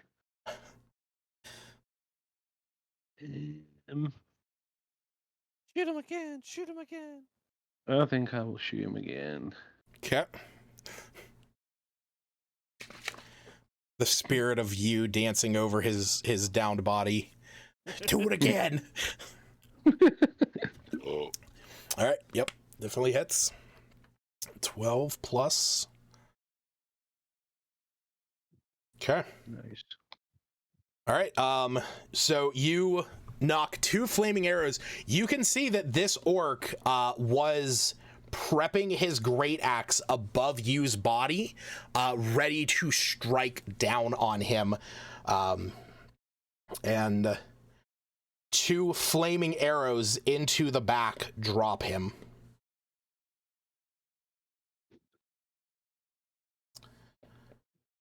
All right.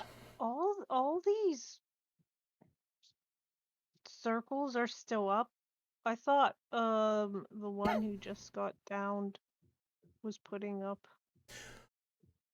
the darkness. Nope. You thought wrong. There is, I will at least admit, there is one that is the one that was trying to attack Smith this whole time. There is the one that attacked Cephas, and there's another on the battlefield that you guys have not spotted yet, because he has not moved. They came prepared for this fight, because they kind of knew the fire and fury you guys were bringing. Speaking of which...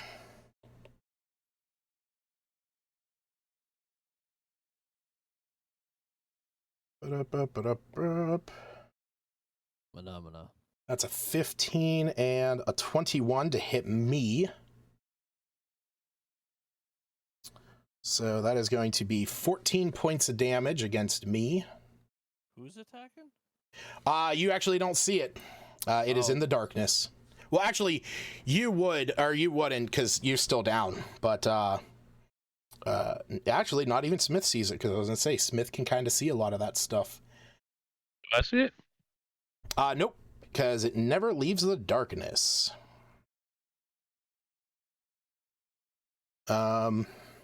So that is just gonna suck for him because he can't really go anywhere else. All right, back up to the top. So got him shouting. All right, Iggy is back with Albina Smith. He is he's about 10 feet off the map. There's a giant sphere of darkness directly in front of where he would progress forward. So it's up to you what you want him to do. He doesn't see anybody right now. You know what? I'm going to say because he's kind of revealed himself, he can see the one that's in that tree. One that's attacking Smith. The one that's, yeah, the one that kept attacking Smith. Yep. Let's go for that guy. Okay, what are you casting? Used,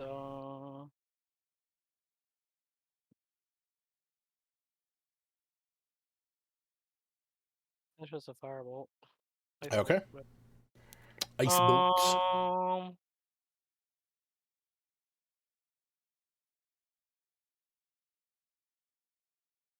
Yeah, let's do that. Cool, yeah.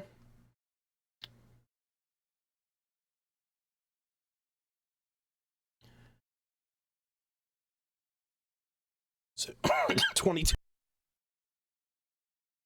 to hit, that hits. Go ahead and roll the damage. 2d10 cold.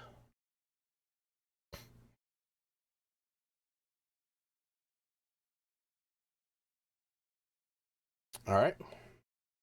Doesn't he get like an extra +3 to that or something? Yes, I believe because he is a potent cantrips. Yep. So 16. So that kind of brings the attention, Smith, you see this, this ice bolt go up. Albina, you also see this. Up in that tree is where that one that was trying to get Smith out of there. Okay. All right. Up next is Iluna.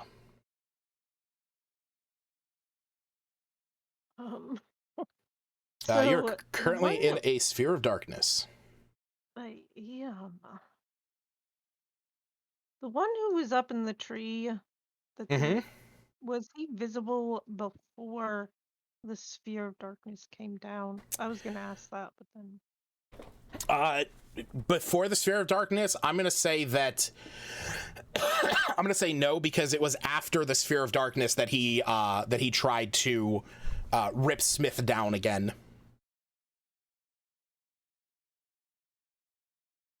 Okay. I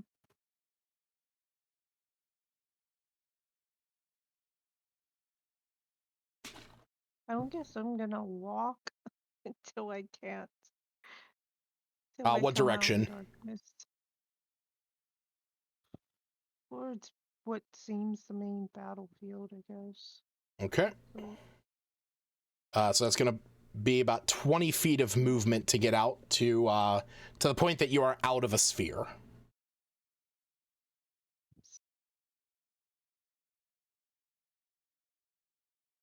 So when you get out there, you can see you is down to your right, and you can see that there is still an orc out in the center of the battlefield.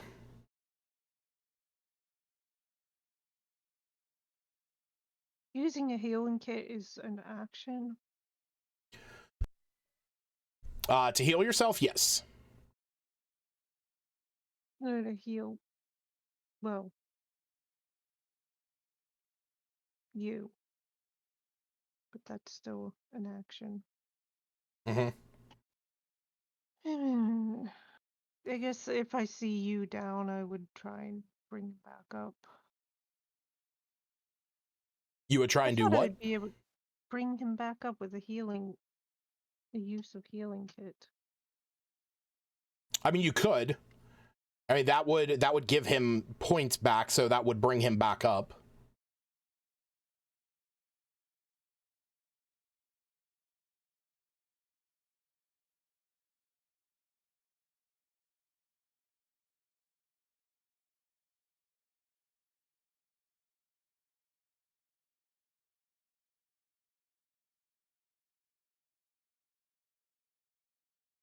And the healer feat.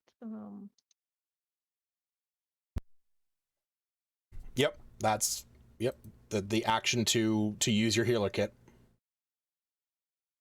Limu's in the chat. I didn't even realize. Oh. This time, no bathroom pizza. Bathroom pizza?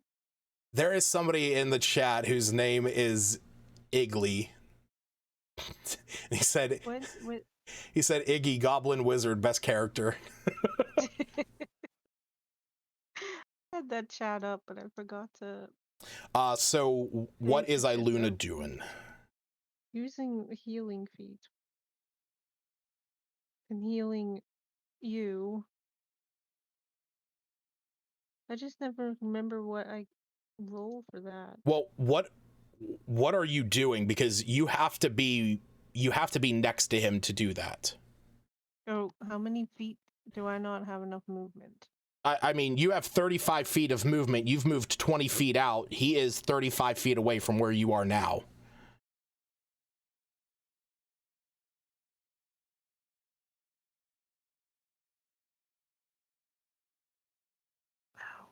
Wow. Wait, healing word is.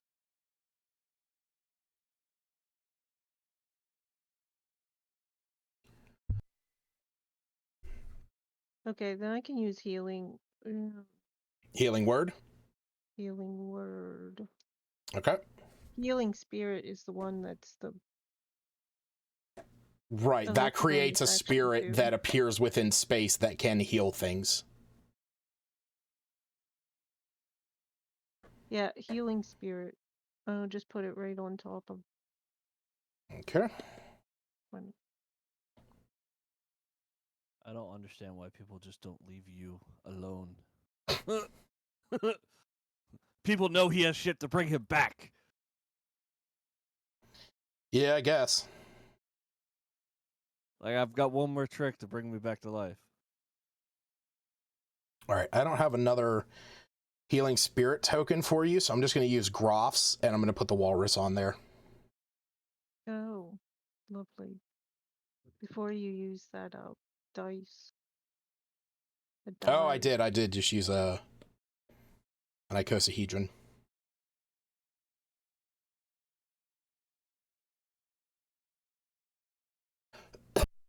So currently on top of him. So are you having it do the healing now? Yeah. Okay. So you are healed for 2 hit points. Which means you are back up. I'm just laying on the ground. Okay. Yeah, I mean you're still prone, so Yeah. What a day. yeah. Playing dead. All right. So is Iluna doing anything else? It's still my action, right? Yeah. Okay, then I will shoot at the only thing I think I can see.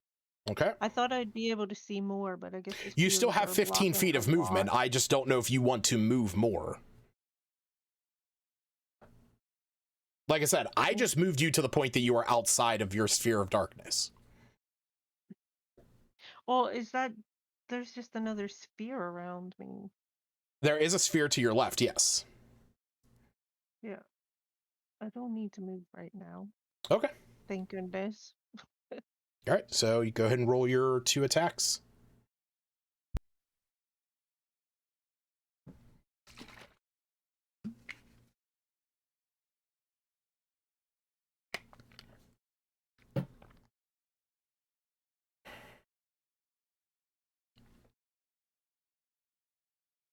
All right. Both of those hit. Go ahead and roll the damage.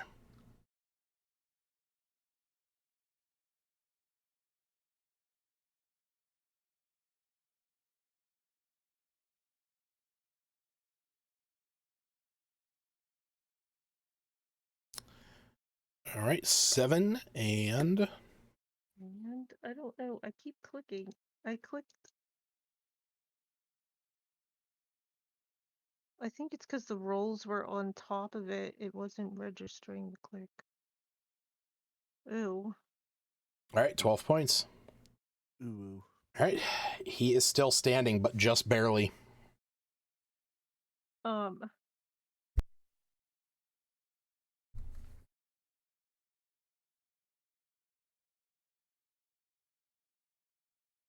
suppose I would move around the darkness. Okay.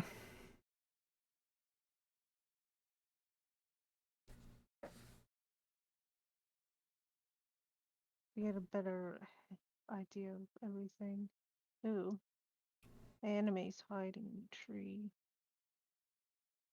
Yeah, I kind of imagined that was the case. All right. So, it is this orc's turn. This orc. And we are back to Smith. What's everyone doing? What are those orcs doing? Those orcs up at the front line are getting ready to throw another volley of spears. And who are they throwing them at? They're throwing them at the dwarves that are up on the high palisade above the door leading the Axholm. The thing you notice is that as this is round 3, they are now putting some kind of bags onto the front of their spears.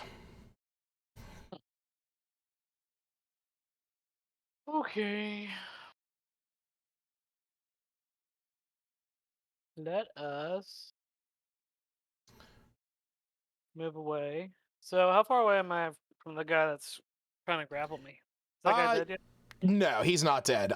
He's maybe about 15 feet away from you. Let's move a little further away from him. Okay, where would you like to move to?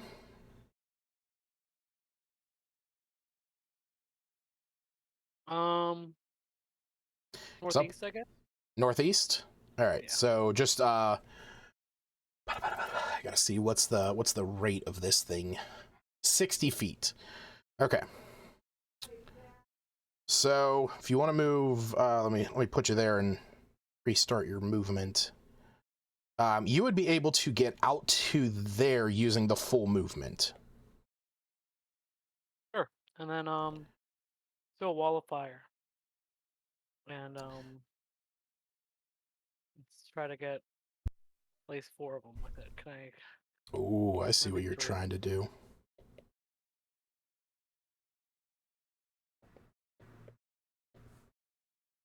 All right. So wall of fire. Imagine you want it like right like that. Are they bloodied at all? Couple of them are. One of them's hurt. The others haven't taken a single point of damage. How about like going from, is it B12 or no, O10 O10? to like 19. 10 to Okay. 19. Well, Kind of like cutting off their line of sight too. so doing that. Yeah. So that would hit O10, R1, and O19.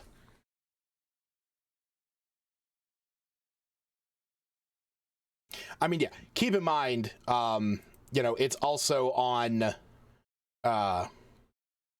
It's when you cast the spell on one side of the wall selected. When you cast the spell, it deals 5d8 fire damage to each creature that ends its turn within 10 feet of that side. So.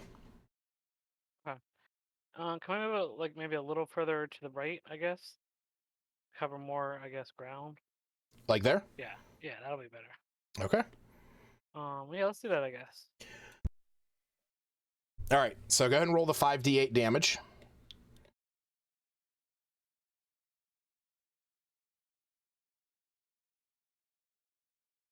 That'll be 28. Okay.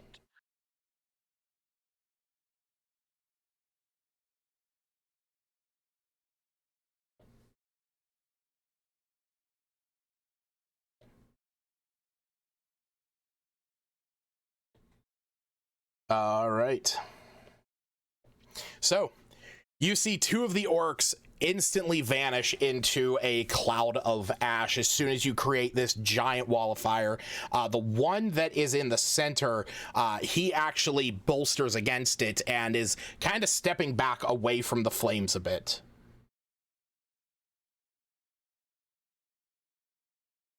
Okay. That'll be All right. Cool. I need to roll a d6 real quick, actually. I forgot something. Okay, no, that doesn't come back. Man, you are fucking lucky. What happened? But, huh? What happened? Nothing. But I do need to look at something.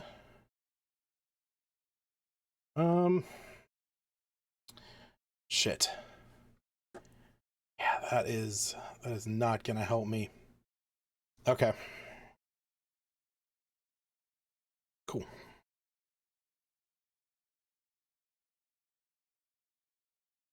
What is his thing? +3.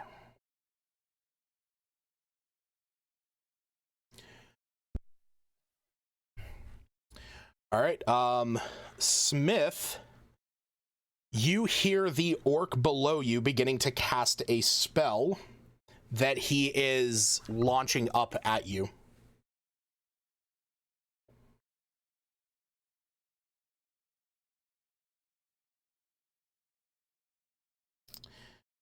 You are going to take 16 points of cold damage. As Sorry, I had my mic off. I meant to say counterspell. Okay. That's fine. All right, you counterspell it.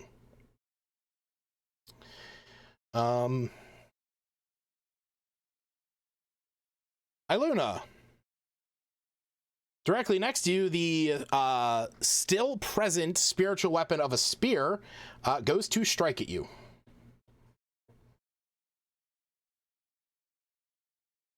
That is a 15 to hit, which I believe misses, so you are able to avoid that attack.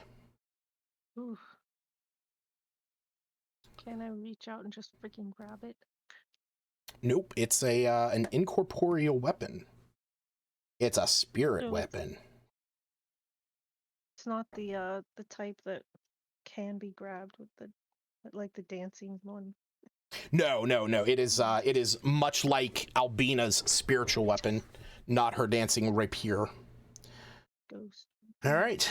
So Albina and Iggy, the two of you see that this orc that was up in the tree that Iggy just cast an ice bolt at, he is going to jump down and run into the darkness.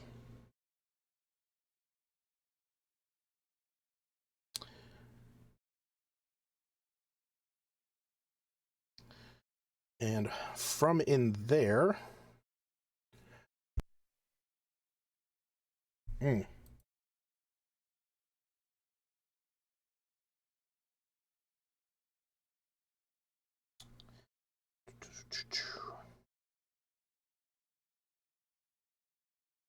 That's a nat 20 against me. Oh. Oh no. Oh no, he's not even here. And a 19 against him, so that's both attacks. So me is going to be hit with 25 plus 18, so 43 points of damage. He doesn't even have that. No, he does. I know, I was exaggerating.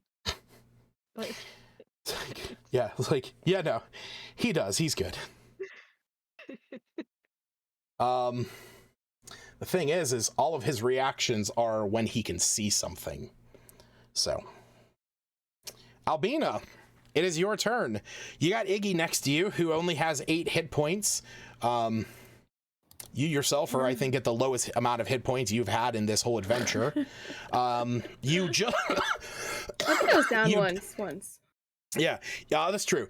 You just watched that shadowy orc figure that was up in the tree run from the tree, kind of jump down and across the ground into one of the spheres of darkness, where you heard the sound of slashing flesh into goblin skin.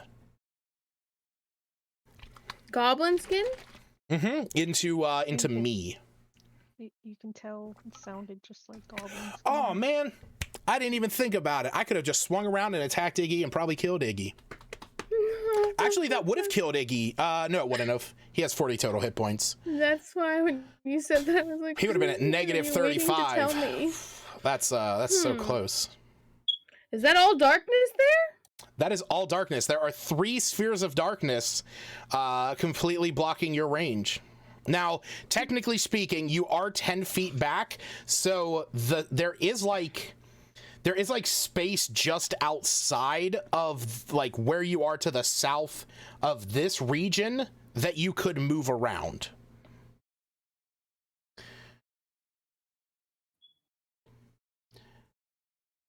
So I just don't have more map to the south. Run in that sphere.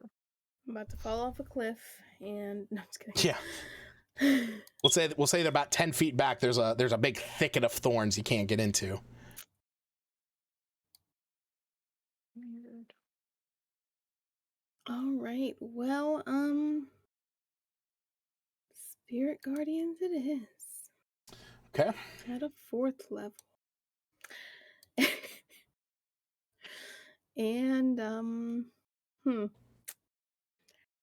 yeah.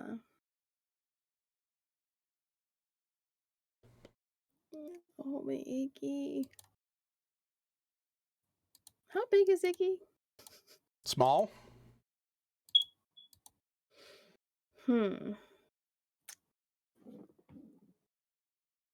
Like, you do mean his size, right? Yeah. Yeah, small.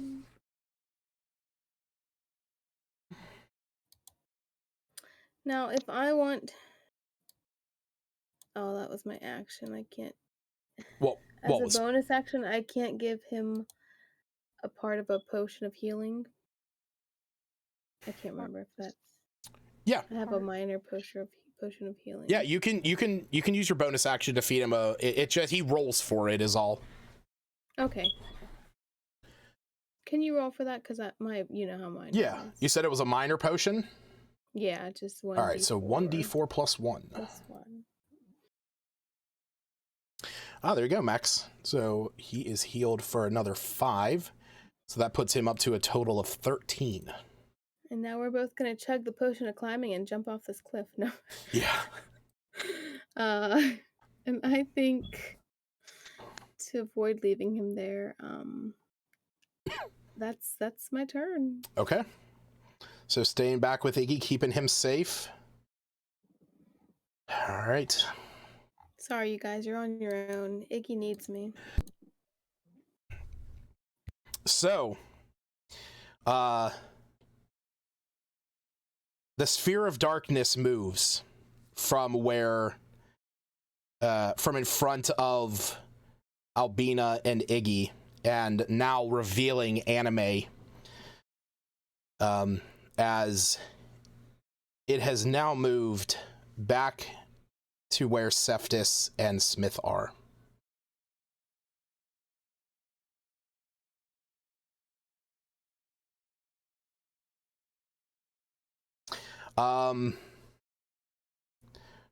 Let me do that. I have to roll this now.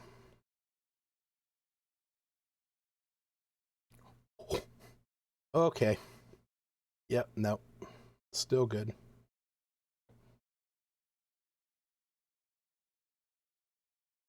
All right. Motherfucker. So,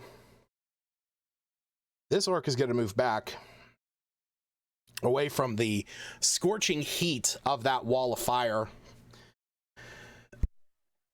and is going to move back and throw this javelin at Smith now,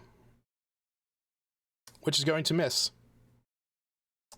It is your turn. You are up with 2 hit points. All right. Okay.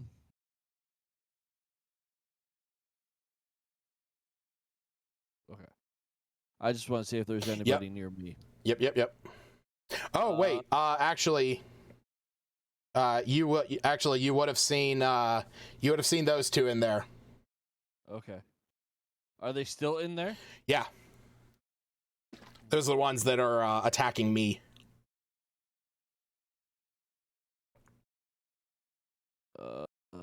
Well, already then. Have they? Can I tell if they've taken any damage? I'm gonna say that neither of them are bloodied. Okay. Let's go. Are they in a line from me, from you? Are they in a line from you? If I were to cast the lightning bolt. Is that 100 feet? Yes. Yes, they would both be within that area. We'll throw it for a loop, and we'll do that one. Okay. Do you want to move before you cast that? Or are you, like, good where you are?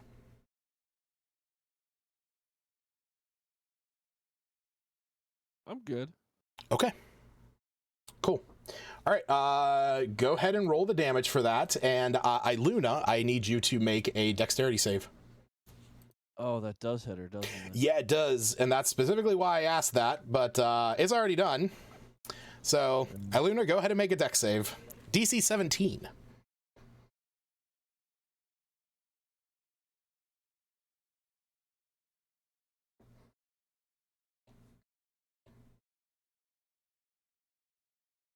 I'm good. You take half damage, so you only take 14 points. Only 14. Only 14 as Thanks, guys. I'm gonna leave you down next time. as you are attempting to avoid the attacks of this spiritual weapon. So basically, you came out of a sphere of darkness. You see you down. You cast healing word on him, and all of a sudden, you hear this like whooshing sound behind you as you avoid the attack from a spiritual weapon. All of a sudden, the sphere of darkness behind you just pops away, reappears about 20, 30 feet in front of you, and then all of a sudden you just hear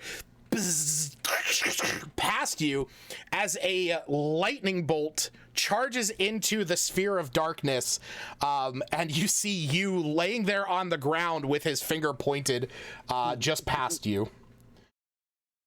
It's only forgivable because I like that spell. It's a great spell. I actually just used it against my players yesterday at the library. I'm sure they loved it. Yeah, it didn't down any one of the players, but then a bunch of twig blights ganged up on the one and almost killed him. It was fantastic. All right. So, as that was the top of the order, the one orc is going to attempt to throw over Smith's wall of fire, which is going to suck. Because that's going to be made with massive disadvantage. Yeah, no, he doesn't hit anything. And kind of the same thing on the other side. The dwarves on that side are not going to be able to hit the orcs. It is now Me's turn. So Me is going to run this way. That's going to incur an opportunity attack. Or no, he would use his bonus action to disengage. So I'll give that. Actually, you know what? He's going to move to here, and then he's going to shoot this orc that is standing there. That's a 25, dealing 5 points of damage. That's enough to kill the orc in the center, which dispels his spiritual weapon. All right. And I'm going to say that he's going to use his reaction to grab that soul. Cephtus, you're in Sphere of Darkness once again, my man. I'm so sorry. Oh no, it's lovely in here. It's very chill. Yeah. All right. We got. Yeah, you see this orc who is like on death's door, you know, standing out there. He's like getting ready to throw another javelin up at Smith, who was floating above you there. I'm gonna attack him with a great sword. Okay.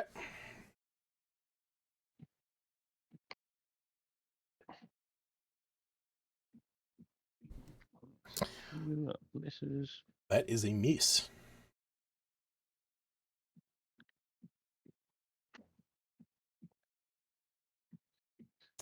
That definitely hits.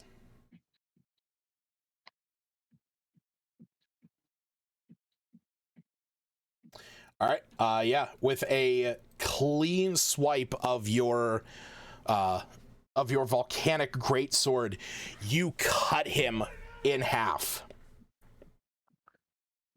Delicious. I've still got some movement, yeah? Yeah, you still have you still have 15 feet. Excuse me. All right. So now man.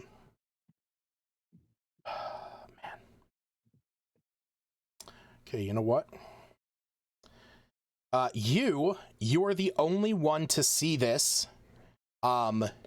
You see the one orc that is in the sphere of darkness. It rushes through the sphere and jumps over the cliff on the backside of it and from there, it like disappears out of sight. Okay. All right. Shit. This guy's fucking trapped between a rock and a hard place. Fuck. Wait, hold on. I need to look at the specifics of Wall of Fire.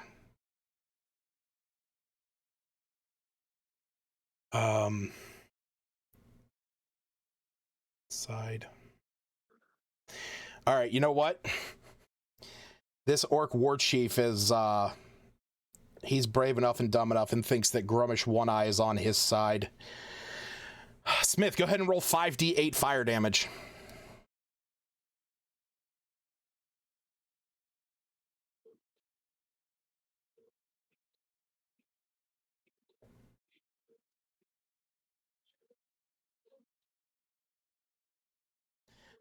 All right. So, Smith and Seftis, I'm going, and I guess you would also see this. You watch as That's 19, by the way. What's that? That's 19, by the way. An 18? Okay. 19, if it matters. Oh, 19? Let me see. Right? Oh, yeah, I gotcha. Yep. Okay. So you see this orc push through your wall of fire. He kind of picks up a piece of debris, a piece of stone that was on the ground, and like forces his way through it. He takes a shit ton of damage, but then is now on the other side. Because of your height, Smith, you can still see him as he is running up into where the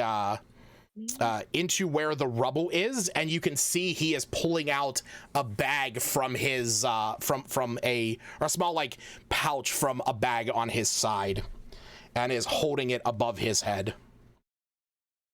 Now, did these other pouches do anything when I ignited it? Like, lit the whole place up? Unfortunately, it did not. So they're not flammable then? I mean, can I get any sense of what it is? Unfortunately, you don't know what's inside of it. So, but yeah, when those orcs died, there was nothing that actually happened in that moment. It's Iggy's turn. Like I said, he's still about 10 feet back off screen, so he would only have about 20 feet of movement from wherever he would move up. So what would you like to do, Smith? So what is so how many people are left? Just the one guy? Or what do we got left? Currently, the only one that the group, the only one that, actually, he is unaware that anyone is left. From where he can see, there is not a single person left. Okay. I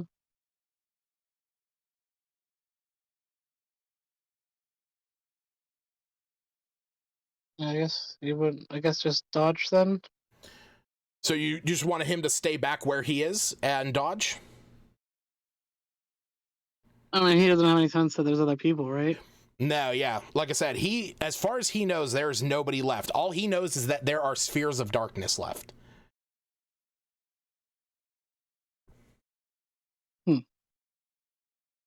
Okay. So you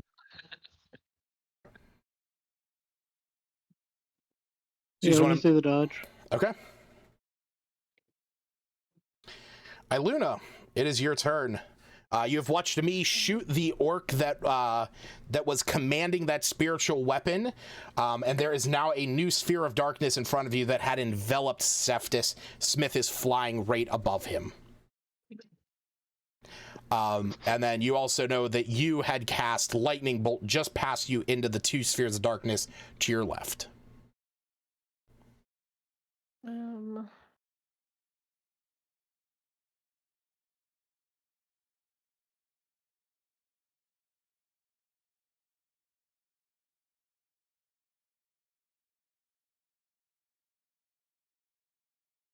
I was gonna, I guess, run. Well, how many feet do I have? How long does healing that healing thing stay there? The healing spirit is What is it? 4 uses now. well, it does have yeah, it's concentration for up to a minute. And but it can only heal a number of times equal to 1 plus your casting mod. So it can only heal 3 times.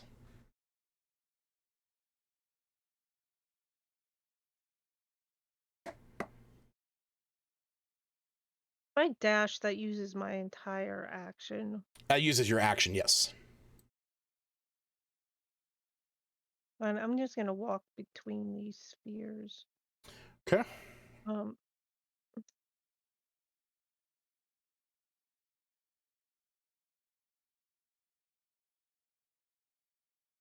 Nice.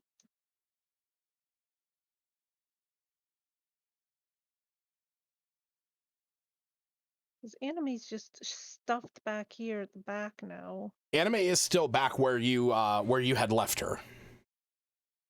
She can't see shit, and I can't see shit, so I don't know where to direct her right now. Anyhow. Yeah, I know it's the reason why I chose that's the reason why I chose Shadow Forces.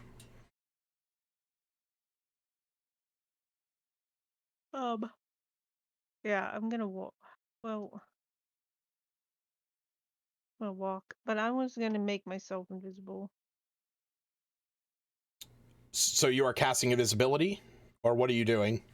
No, I've got the Nature's Veil alternative. Oh, that's what it's called. Nature's Veil. As a bonus action. You can become invisible along with any equipment you're wearing until the start of your next turn, okay?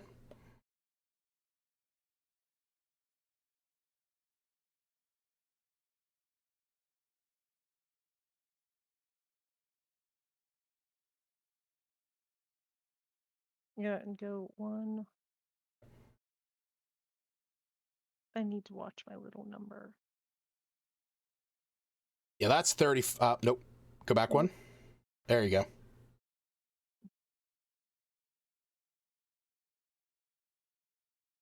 That's the same, isn't it? That is the same, yes. Do I see anything useful? I do. Well, you also feel something very useful.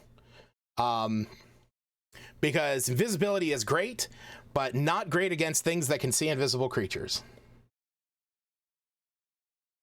As you are moving past that sphere of darkness, you are hit with an opportunity attack for 18 points of slashing damage.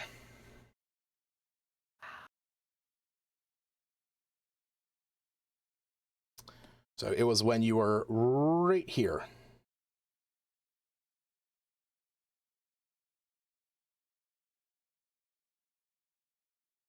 Oh. You definitely saw that that orc in there attack her. What? So they came out? No, you walked past him. And when I walked past, I saw them? No, you never saw them. They attacked you. They are still within the sphere of darkness. You can't see in. They can see through magical darkness and invisible creatures. And what were you saying you definitely saw? No, you definitely felt something. Oh. Which was the scimitar blade being scraped across your back. So 18? The character, you saw it. 18 points of damage. Yes. Gotta love that name. Yeah. The fucking asinine decision to allow them to do that. Who would do that? I know, I thought it was funny. No. Now I question it. Okay. So yeah, like I said, from there you can see there is an orc up here, but you cannot see through the wall of fire. So as it slashes at me, I can't react and just like slash back. You don't have a reaction to do that. That way. Then I'm gonna shoot at the that. Well, I think it's the only orc I can see. The one near Septus. Okay. Nearish Septus. Clear. Go ahead and roll your 2 attacks.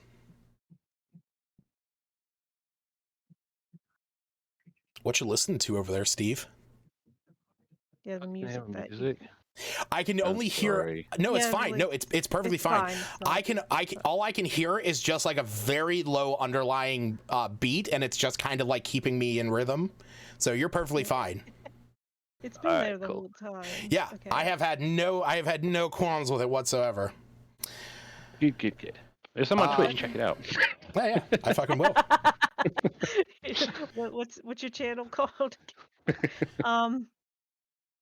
No, 11 and 15. Okay, so as you shoot, I'm gonna say that this is because you just got attacked. Like, you were walking up, you had your bow, and as you go to fire, you get those 2 shots, and they kind of adjust where you aim, and both of your attacks miss, unfortunately.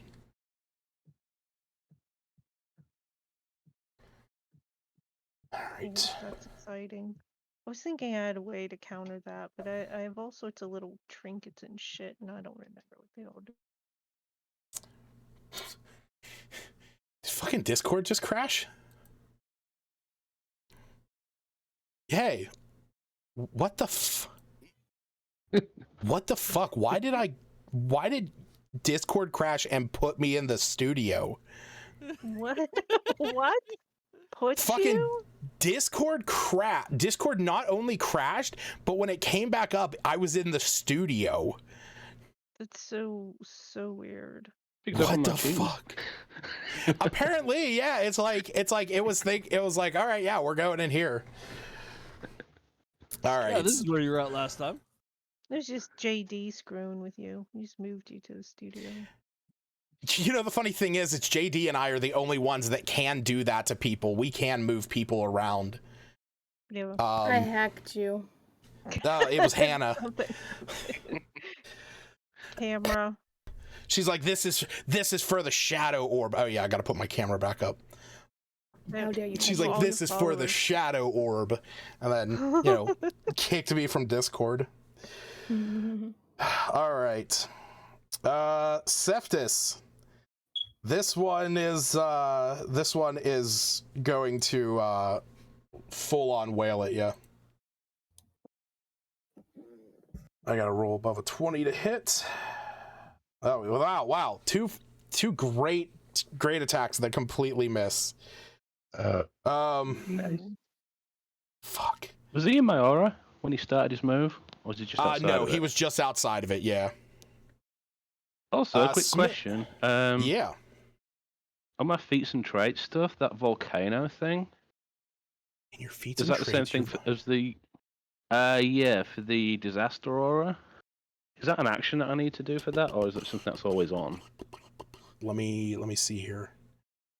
Talent. Oh, that's the volcanic eruption. When you rage, you can turn the area around you into superheated biome.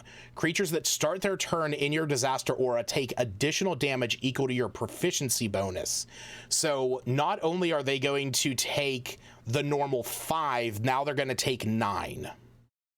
So as long as, like I said, that's as long as they're within that aura. Oh, cool. I was just curious. I'm not really done much with that. Was all. Yeah, because that's basically it's once per long rest. It requires no action to do it. You just kind of have to activate it as while you're raging.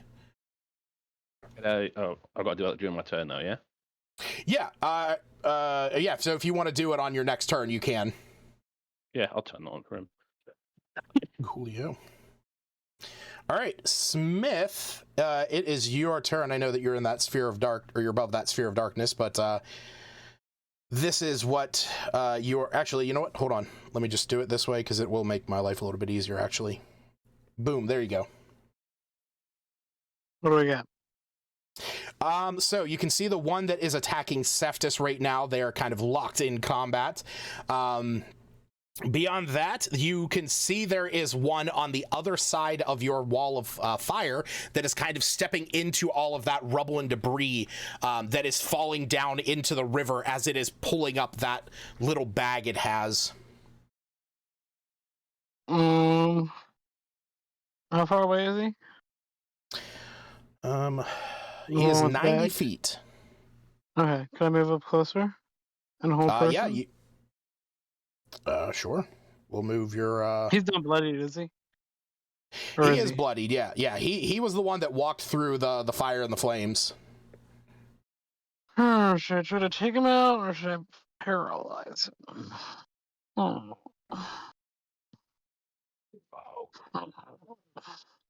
Are those guards up top?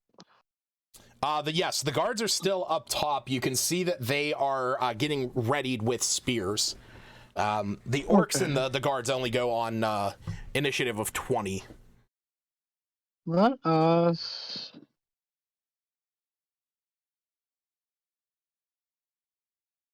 try to hold person. All right, he's going to make a wisdom save. And fails. So he is currently paralyzed and restrained. Ooh. Yeah. Or no, sorry, paralyzed and incapacitated. That's what I meant. So he can't take actions or reactions, and attacks against him have advantage. All right, I'll be it. That green circle the orcs in, is that just denoting the rubble? No, that is actually an area of corrupted poison. That is where the nurtured one of Yurtis exploded, and that is an area of caustic poison. In addition to being rubble. Yes. Man, yes. that So orc is just up for pain. Oh yeah, no, he's on a suicide mission. All right, you see that other orc in that sphere of darkness, kind of the same as the other one, running off to that northwestern sector, and as soon as they do, as soon as they are gone, you see that the spheres of darkness that were there now disappear.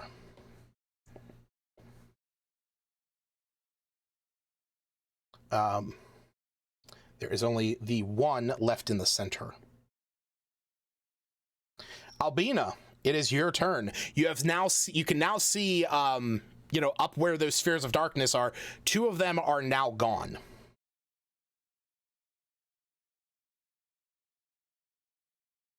All right. Well.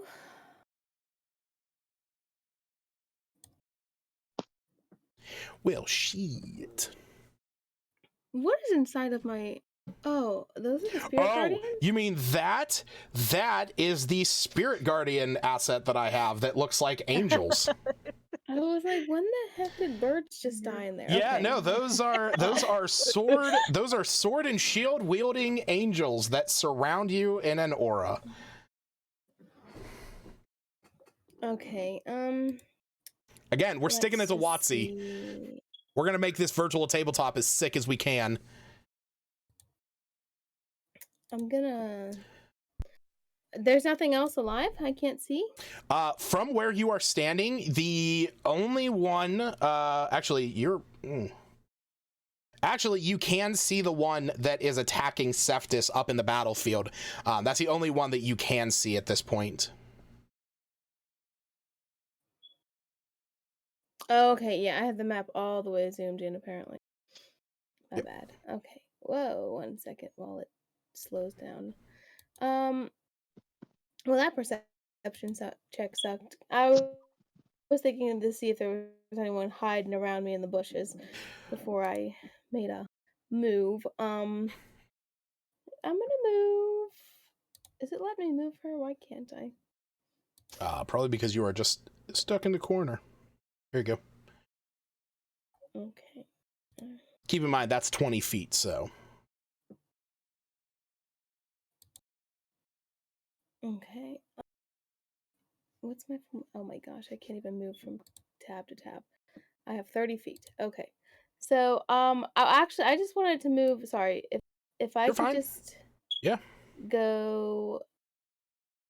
Where's 30 feet? I'm like blind here. So if you wanted to move, just if you get wanted to move in. 30 feet, it's just 20 feet because you're 10 feet off the map. So that is the limitation of where you can move to. Okay. Would I be able to be like to the left, just right above Iggy, if that Sure. makes sense? Like up here? Oh, wait, then I'm not. Oh, then I'm not gonna be able to be seen or see out, right? No, you can see out from here. It's just you know, it's like the battlefield at this point is cleared out. How far is this R3 from me? R3 is 90 feet. Oh, perfect. Okay.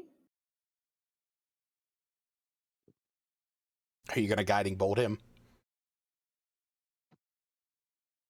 I was thinking about it. I was trying to see if I had anything else within 90 feet, but I just have Hold Monster, which I don't think. He's already paralyzed, isn't he? Not that one, no. Wrong person. Yep. What? So I can't see the one that's paralyzed. Okay. Correct. Yeah, you see a giant wall of fire that is up blocking visual of the bridge. Actually, wall of fire is no longer there. Oh, it's not? No. Whole person. Okay, so you can Sorry. see that. You're good. Yeah, I didn't know where I was, if I was able to get above like where the horses are. Oh, yeah. So I'm kind of still hidden. I I just want to go like yeah. vertically up, sorry. No, that's fine, yeah. I just have the horses like So whatever out my of movement my would have way. been there, 30 feet would be great, from where I was standing. And then yeah, why not? We're just gonna because guide that would have bolt been that down. up to there At a and 5th level, just cuz. 5th level guiding bolt just because. Shit. Let's see if you hit him. I hope. Very, very excited to see this. And the anticipation just builds up. I know. Give me a nat 20, please. Hey, Wizards of the Coast, check this out. There's a yellow blinding light that's going through the air. Man, that's kind of crazy how that works, right? Fuck you, Wizards of the Coast and Hasbro. I That can't hits. imagine it myself. It hits. Okay. I should really just download a bunch of animated assets of like spells like Magic Missile and Fire Bolt and Guiding Bolt and all of that, and then just like anytime it comes up, just load them in and just, you know, like every time it plays, run a script so that if I'm running an animated asset, it just puts up a giant middle finger on the screen. I mean, we'll probably hit TOS eventually, but you know what? In the meantime, I'm still gonna be fucking balling. All right, Cephtus, you see as this orc has come up to you, it is wielding this massive great axe above its head. It chops at you, missing both attacks, and then all of a sudden a streaking bolt of light comes up, hitting it in the side, causing it to glow now with a radiant energy. So you will, the next attack made against that target is going to have advantage. Nice. At this point, the last sphere of darkness disappears. It is your turn. The next attack on that one gets advantage, doesn't it? Mm-hmm. How far is R3 and R1 away from you? R3 is 100 feet, and R1 Further. is 135. All right. And what? R1 is more bloodied? Sorry, say it again. R1 is more bloodied? R1 is more bloodied. He was the one that walked through the wall of fire. Alright. He is also holding a bag of an unknown substance above his head. 20, 25, 30. We'll move 30 feet. Okay. And then Eldritch Blast on R1. All right. Go ahead and roll your 2 attacks. Nat 20. Fuck. 26. Okay. Cool. Cool.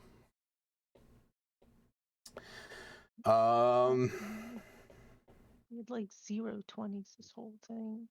I know. Yeah, so that's inspiration for you, buddy. So it's going to be that first one. So it's going to be 15 plus 10, so that's 25 points of damage. Son of a bitch. All right, describe your kill on that one. I don't know.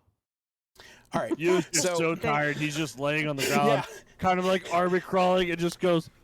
Poo. I fucking love that. I love that. So yeah, Yu's laying there. He was fucking downed. Brought back up by Luna, and he's like been in this kind of like hazy state, blasting a lightning bolt. Just scraping Iluna, and then he sees this orc on the other side, his vision kind of like doubling up, and just it comes back to him for a moment with that outstretched finger, as the bolt of light, or as the bolt of force energy moves forward, hitting this orc, causing his head to explode, the bag held above his head just dropping where he stood.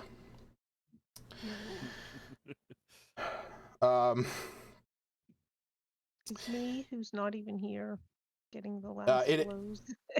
It is me. I can guarantee you he's not going to get the kill on this guy. It would be a little funny if he did. Yeah, like I said, I can guarantee you he's not going to get the kill on this guy. He couldn't do enough damage. He could if Jared was playing. He could if he rolled nat 20s. I was gonna say, even if he rolled it perfectly. Cephtus, it is your turn. Okay. I'll tell them that volcanic eruption for one. All right. And swinging away at the dude. The dude. All right. The dude. I don't think he deserves. You leave him alone. He just wants some fucking White Russians. I got advantage on this, yeah? Yes, I will give you the advantage over me because me is not here. So it is just the first attack, which is a 26. So that is, absolutely going to hit.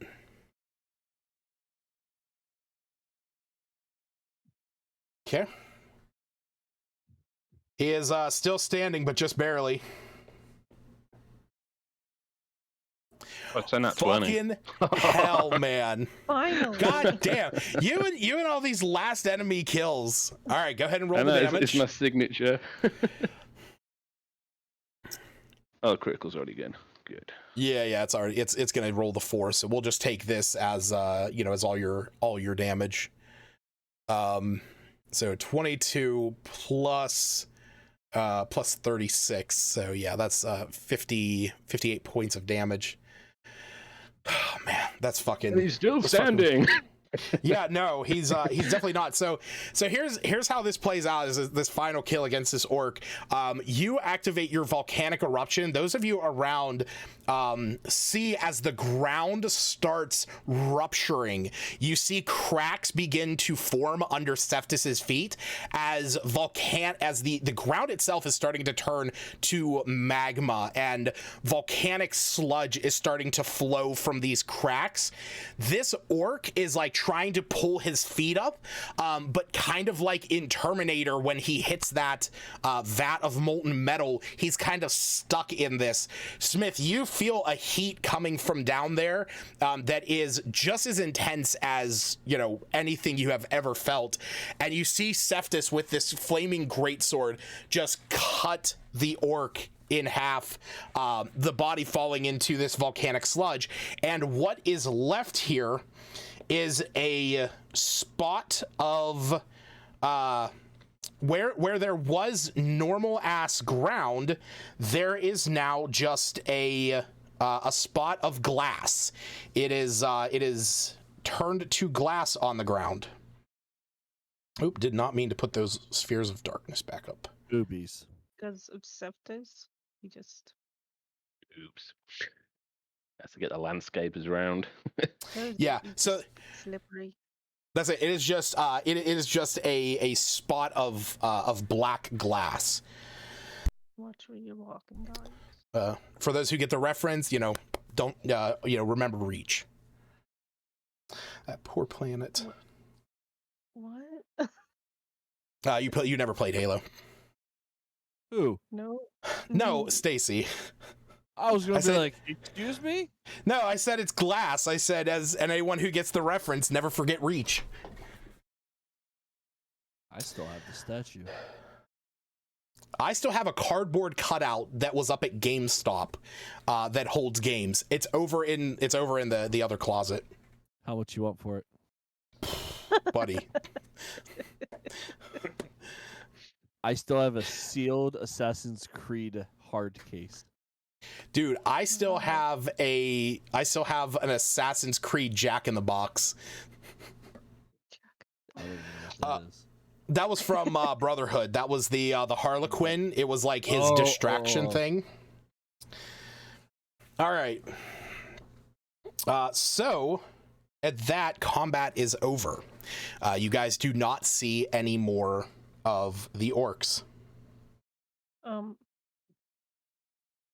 I guess I can just be uninvisible. Oh wait, that was only supposed to last to the top of my next turn, so. Mm-hmm. Yep. So that would have just been. I couldn't see myself, and I forgot why.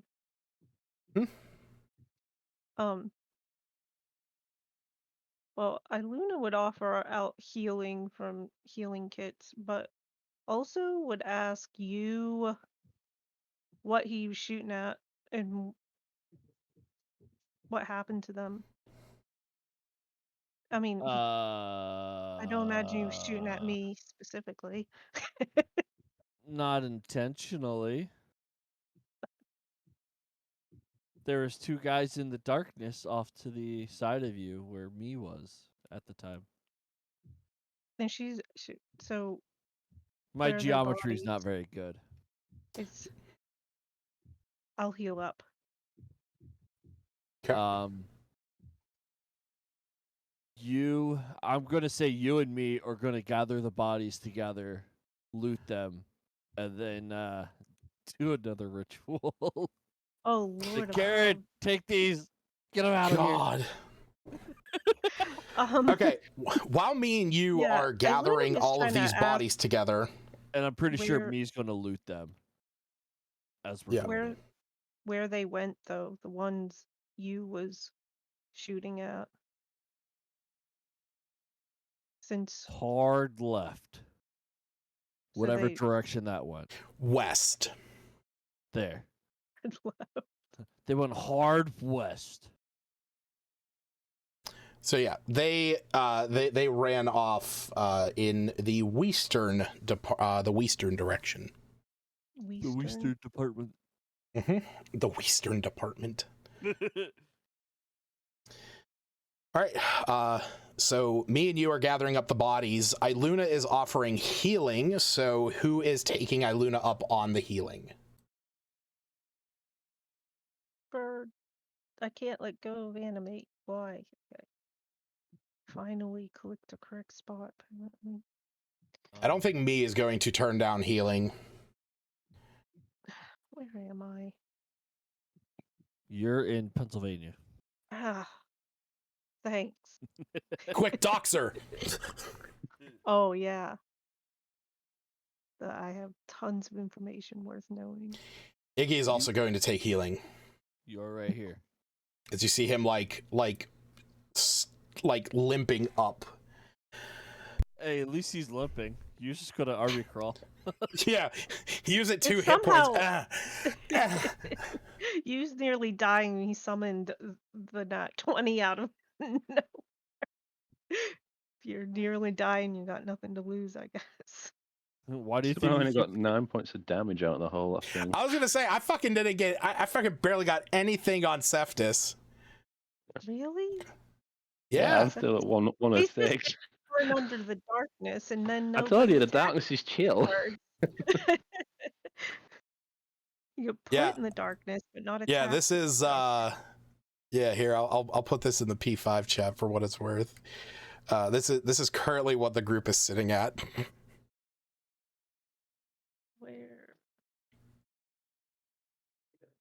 Oh, Yeah, this is my view. This is what I look at as we play. So just poor you, man. I was worried Yeah. about myself. Man, you got fucked up. I was saying, I don't think it helps when you cast fireball on yourself. That's true. That's true. All right. So, who is, like I said, who is accepting healing from Albina or from Iluna? I will take it, my you dear will friend. take it as well. Okay. Once you finally armor crawls over there. Yep. So we got Is that- so far we have 5. Five? Cephas and Smith. Are you guys? I imagine Cephas I'm really good. doesn't need it. Okay. Now I Smith. got my ring as well. I was skating around on my glass eye Oh, drink. that's true. That's true. Yeah, you Don't be do have that. selfish. No, I'm just kidding. is that 5 or 6? Well, that depends on Smith. I have some healing. Okay. So we'll say So Smith. it's 6 Smith hovers over. Anime. No, it's 5 including anime, I believe. Oh, unless you're And healing I yourself, yes. Yes, myself. Okay. I didn't understand what Smith said, but I presumed he was. Yeah. Yeah, he said that he could go for some healing. And Iggy. Yes, Iggy very much needs it. I want to move you So guys that's- over to here, just to make my that's life a little still easier. 6 out of 7, excluding Cephas. Yes, it is a total of 7 creatures that are looking for healing.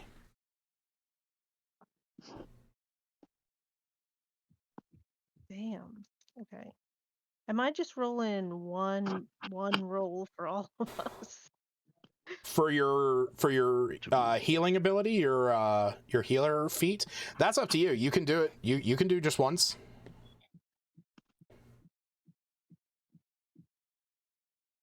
I gotta move these horses. No, not the orcs. Goddamn horse tokens. Can I see what was in the bag that they were holding? Sure.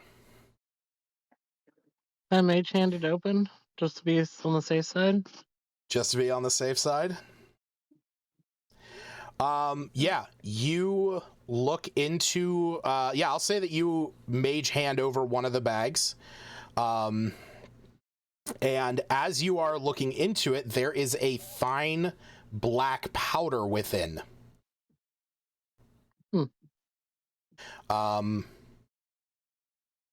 Yeah, so I'm going to say that at least for the moment, you are not, without rolling, you do not know what it is. If you want, though, you can roll I'm going to say either an investigation or an arcana check.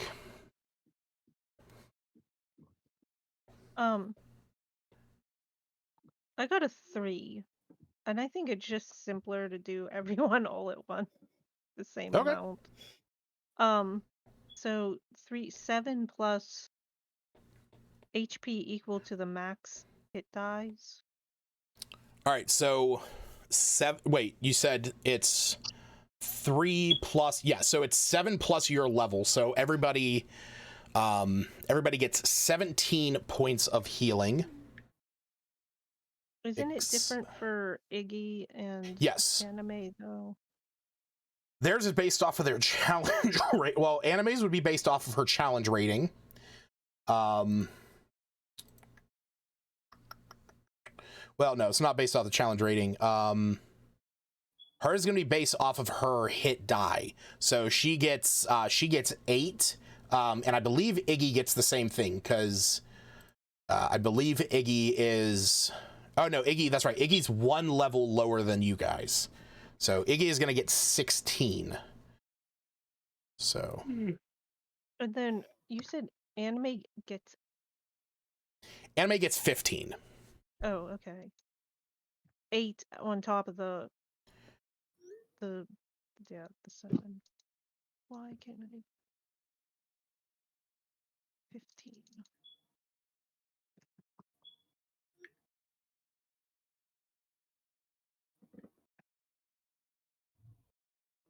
Ugh. We're gonna say the pile of bodies get placed here on the spot of glass.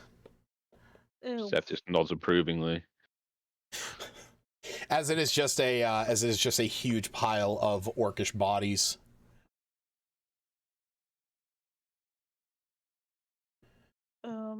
So how are we getting across?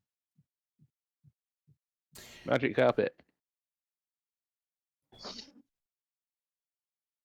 I would say Iluna can walk that terrain if it's difficult, but I don't know about that green circle ick.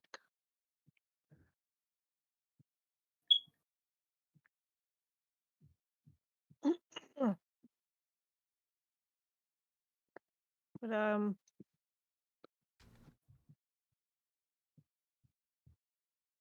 Mm-hmm. yeah, aside of trying to, well, we can use the flying carpet. I don't think mends bridges that well. Mending would take a very long amount of time.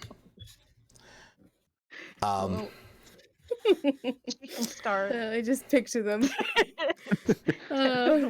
Starting to mend. Well, Oh, don't that's how make me we're getting laugh. out of Axel. We haven't even had a isn't it? bathroom break, you guys. Wait, what was that? Isn't that how we're getting out of Axel with Yes, all indeed the, it is. That is the way to get in and out of Axholm. So when you have a bunch of carts and wagons, that's the spot that you would have to move them over. Cool. No, think I got Iluna control will water. What are you talking about? Move closer. Whoa, whoa, whoa. What's going on with my screen? It fixed And- itself. Come on. Shout to get Lenine if they can hear her.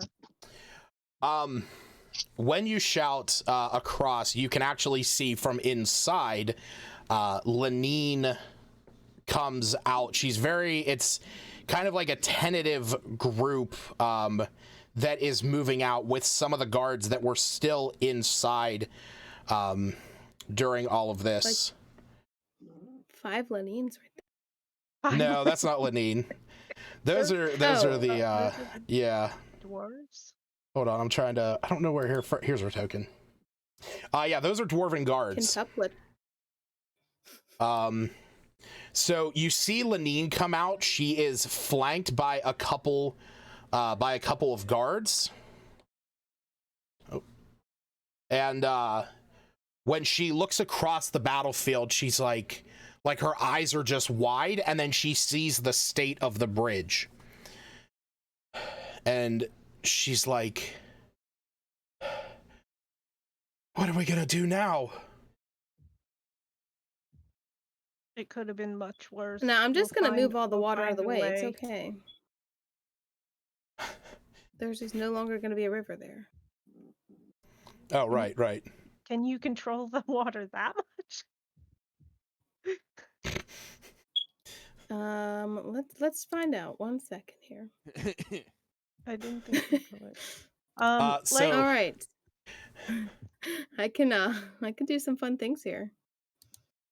So technically, the only one that you could really do that would actually affect anything here, you can cause water in an area, which is it's a cube of 100 foot on any side. You can cause water to part within that area. So I like have a little cube, drop it right in front of the bridge there. You're saying I could do that, Well, let me and give that you would just a. like make the water splash off everywhere. So this is a cube of 100 feet, which means that you could Oh, cause the water in that area to be parted. That's your part water Oh, that's ability even when better. it comes Look at to. that. The Red Sea Has been. It's the You're Red right. Sea. You're right. And the thing to keep in mind is that the drop down to that water is about 30 feet. So How tall is Cephas? Not 30 feet. he 30 can max feet. out at 11, and then I think that's how it is. They max his medium maxes out at like 10 or 11 feet, I think. Oh, okay, 11 feet. Now, does he have that potion? No, he doesn't have that potion anymore. As this conversation is going on, you guys see. Actually, I don't have a token for him anymore. So I am just gonna have to use. I'm gonna have to use this. But from underneath, you can actually see two. You can see from underneath two of the guards that had been blasted down into the water as they are kind of floating along.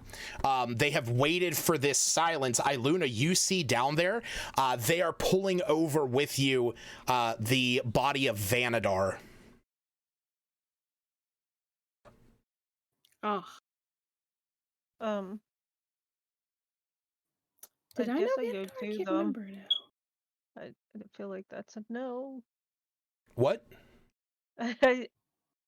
Hannah asked if she knew Vanadar. I don't think I knew like Vanadar. I knew No, Vanadar. yeah, no. You guys met Vanadar. That was his first. Before that was his first character, but no, you guys did meet Vanadar only once though, and it was the first time that you guys came to Axholm when Zash and Nylor were leaving. So he is basically the one that is currently taking over and like in charge of Axholm. If it's, I don't know, safe to walk down, she would try to. It's a bit of a slippery slope. His body up, but her concern is getting everyone out, like getting in there, making a plan to get everyone out. So she would just say, help bring him up. Septis will go and help. Okay. All right, you guys are able to help these two up with the body of Vanadar. This green mess that's I presume visible and yeah, it's like a caustic goo that's covering all the rubble. So if you touch that, you are going to take damage. It would wash off. You can try. I've got the little decanter of endless water. I would try with that for a start to see if it washes off. Wait a minute, you have the decanter. Oh, that's not freestanding. I was so excited for a moment. What are you? What feature are you using? Are you Stream, Fountain, or Geyser? I forgot to check its features. Stream is 1 gallon, Fountain is 5 gallons, and Geyser is 30 gallons that gushes forth in a geyser. Do it.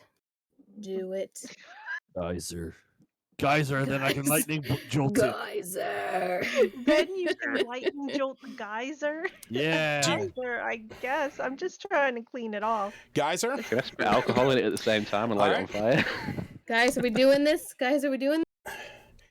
I don't know. So, I assume the geysers would be powerful though, and it would be like sure. Jet I mean, the geyser backwards. The geyser is specifically produces 30 gallons of water that gushes forth in a geyser 30 foot long and 1 foot wide. So awesome. Yeah, you can also use it against creatures, which can push them. Instead of a creature, you can target an object that can't be worn or carried that weighs no more than 200 pounds, because as you start this geyser, very quickly you realize that you are starting to wash away all of the rubble that forms the bridge. Do you stop as soon as you start? Yes. Can you just move the aim? So you have washed, like I said, it is a 1 foot wide, 30 foot long gush of water. So you wash away like a line of water down into the stream below. Rubble. So you just create like this channel of rubble that is launched into the water below. Good, we can redirect the water now out that way. Perfect. What? That's it. Wash away the rest of the bridge. They got to rebuild it anyway. Oh, everything's going from bad to worse. I'm gonna say How about we just pile this the dead bodies and use them as a bridge? Leave my dead bodies out of this. Oh, whatever. You see the two guards that are over Vanadar's body. They look at all of you and they're like, does anyone have a gem? We need a diamond. Please. Can I spare the dying? Oh, I totally have a diamond. He's gone. There is no sparing the dying. Yeah, I ain't got nothing for you, bud. Is that what they only asked for a diamond? They're asking for a diamond because they need to cast Revivify. Yeah, I have a diamond, don't I? In my bag. I'm not I giving know up Do my you? diamond. I have one. I'm not giving it to you. No, you. You owe me so much more if you want this diamond. Um, The Wait, hell's who are you you want trying the to diamond revivify, for? first of all? I mean, in the It's one bag of beautiful, it's holding, gonna go you on my do have wedding. 8 gems. You do have 8 gems in there, which has 5 diamonds worth 2,000 gold each. No, we split them up. No, Right. One is in Nylor's possession, and one is in Albina's. There was, So we still I have believe, 5 after that? there is still 5 in the bag of holding. Albina just dives for the bag to grab What? Ah, it. diamonds! Just give it to me. It's mine. My precious. I don't think Iluna would be that obvious. She would just walk over. Well, I After- I know that you have it. Oh, I thought he was trying to steal your diamond. I'm sorry. I misunderstood. Well, Iluna's trying to be a bit more discreet. And people don't go around carrying diamonds. Speak for yourself. Albina has hers in her bra, just in case anyone's wondering. She didn't let anyone get near that. Do you wear offer one them under your one of armor? your diamonds? Yes, once I attempt to discreetly walk over to the shouting of diamonds, All right. and Albina accosts me or whatever she does. So, here's how this plays out, because I had a little bit of chatter in between sessions. So you hand him the diamond worth 2,000 gold, right? Yeah, one of them. Oh, I should probably mark that in the bag. Yeah. Go ahead and mark that you do not have that one. So you see one of these guards, they take this. They look over at you, Albina. They're like, "You're a cleric, right?" Nope, I got fired. Yeah. "Please, we will need your divine energy. Anybody that can help. Is any of you a paladin? We will need as much divine energy as we can." So, Then we will need your help. what about wizard? How can I help? Let me know. Is you attempting to help this? Oh, absolutely. Okay. He says, con his way into this as much as possible. they look up at you and they're like, we have been trying to revive him under the bridge, but he is not coming back. We need help. Please channel your energy. We need as much divine intervention as we can. So Albina, I need you to make a religion check, and I need you to make a religion check. Is there any... Iluna would help if she thought she could, though. So Well, you because have to, the only ones allowed to help are those, proficient in religion. Jesus Christ, Aaron. Can you fucking stop it? So those of you those of you that want to help, you can attempt to channel Jesus fucking Christ. All right, I guess, okay, sure. You see the power if you of, want to like, do anything to help, but you know what? Flames around me. The only thing is because Iluna would be a little buffed about her visit with her moon goddesses. That's all she would be thinking. Yeah. So, but she... where the fuck is you going? Huh? She rolled his die. You get back That's over all there. he needed to do. I didn't even move him. Smith casting fireball. So, here's how this scene plays out. Vanadar's body is lying there, limp and motionless on the ground. These two guards that are standing over him, they each take a hand and they place the gemstone or the diamond on Vanadar's chest. They each place a hand on him and they both begin to cast Revivify. As this is happening, you and Albina, you channel your divine energy, you calling upon the divine presence, technically arcane, but the divine presence of Karen, the ferryman. While they're doing this. Okay. And Albina, you calling upon the powers of Tempest, the war god. And as this happens, you guys see the same spectral ship that you guys saw back at Icespire Peak, that is moving up the river from the left. And as this is happening, you guys see this spectral ship, and at the front of this ship, you can see Vanadar standing there, his spirit at the helm of the ship. And next to him appears to be a dwarven figure.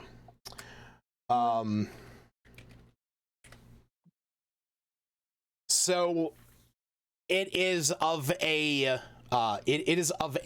strong looking dwarf that is wielding a hammer in its hand. I'm gonna upload this picture to the Discord.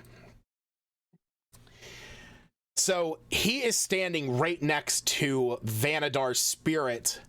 Albina, next to that figure, you see somebody that you recognize wielding a flaming sword, as you are seeing the embodiment of your god Tempest.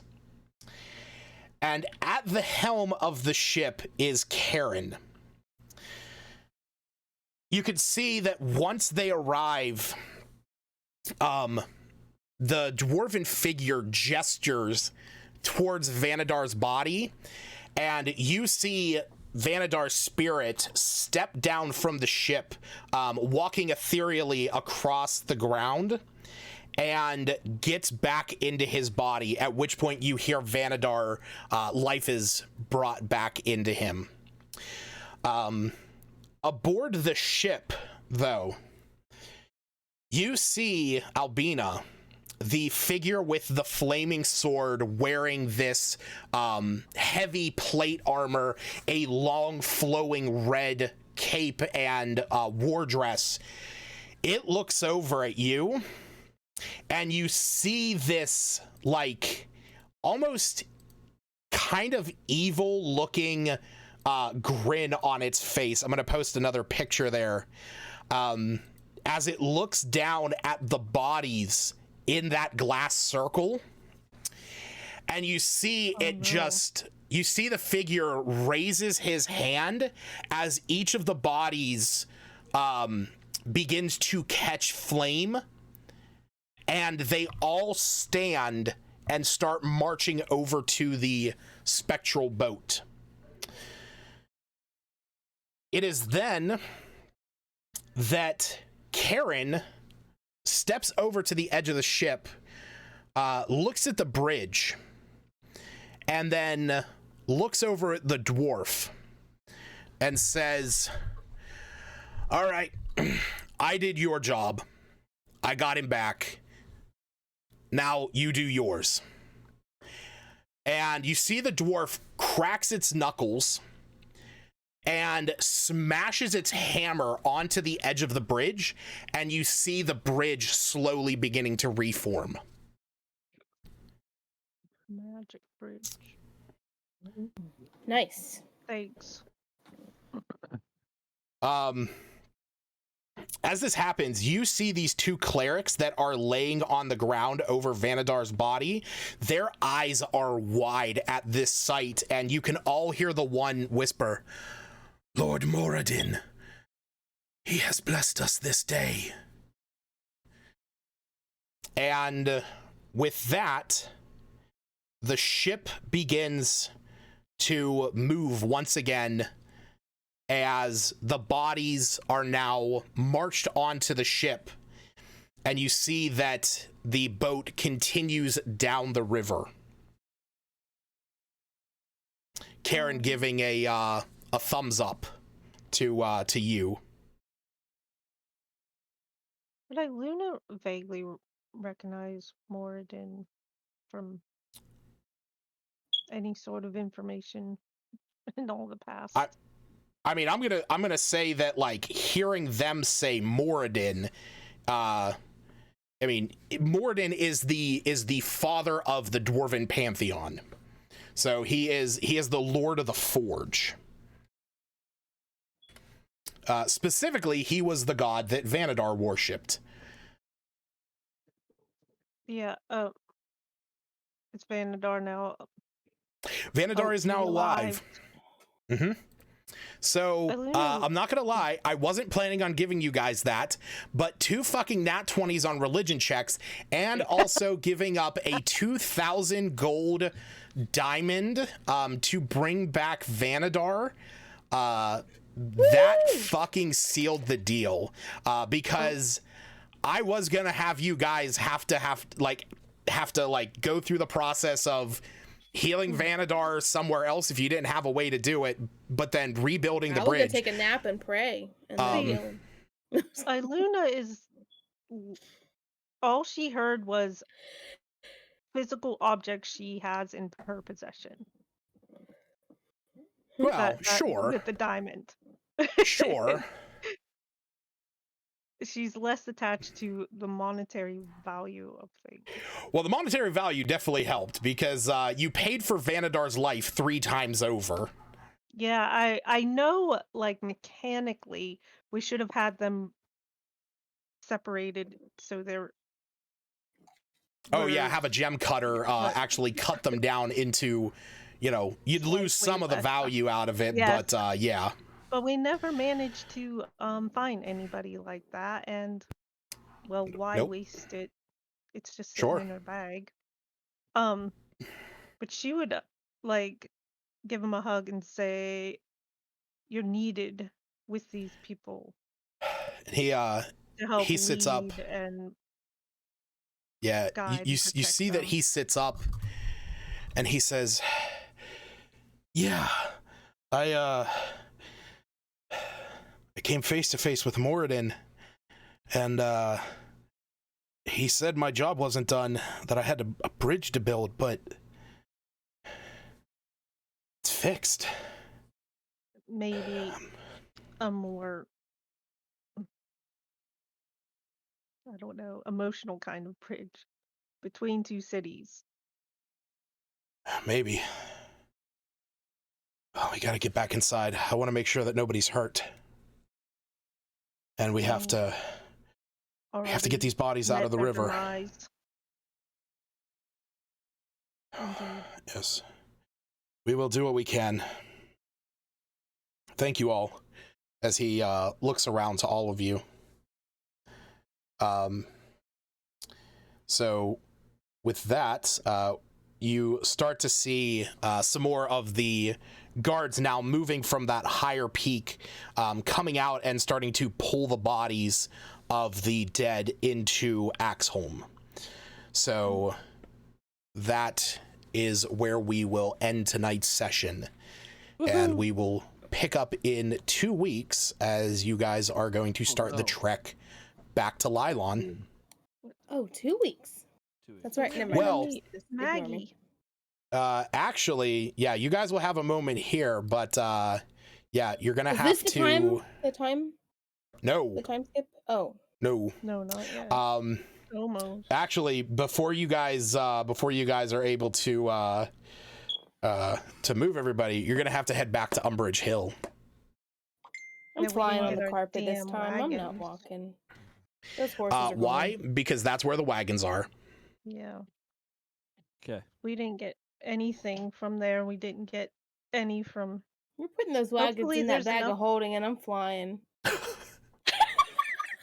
I'll just levitate them. That's not how it works. It's gonna work. That's not how that works. Levitate or the bag of holding? No, the bag of holding. Can't put a cart in a bag of holding. Hannah, I'll just cast levitate. And you just drag it with your carpet. It'll That's be right. fine. Yeah. Huh? It'll be great. Levitate will have the horses Levitate? on them. We flying like little reindeer. Levitate lasts for 10 minutes. What about my carpet? Every 10. Your carpet, Smith. Don't get started. Albina still has a 5th level. So My carpet, just saying. That's right. I will pay him for his carpet. The discussion That's of right. whose carpet is rises Oh, once again. by the way, I don't even know how much I got healed because I got too hyped up on other things. 17. What was 17? 17, yes. 17 times 70. I mean, Alright. technically speaking, if you could do it this way, you could cast. No, you really couldn't even do that. That only lasts a minute. So are 'cause you we? could cast We're gonna rest after this, so I can That's what I was gonna use up ask. some spell slots. That's up to in a you guys. Would That's we- really next up to session, you I mean. guys. Okay. Yeah. Well, we'll yeah, message on we were here. doing a long rest before. But I we need a started. restroom break. Oh yeah, no, we're done for tonight. So yeah, for that, Yeah. I will say to those folks out in the stream, thank you so much for joining us. We'll see you in 2 weeks. So and remember. Fuck Wizards of the Coast and Hasbro for their greedy tactics, and hashtag Open D&D. Yeah. So Open D&D. good night, everybody. Are we supposed to talk about Black Flags too? Yeah, support Black Flag, Project Black Flag, Kobold Press. All right, so bye, what's- stream. What's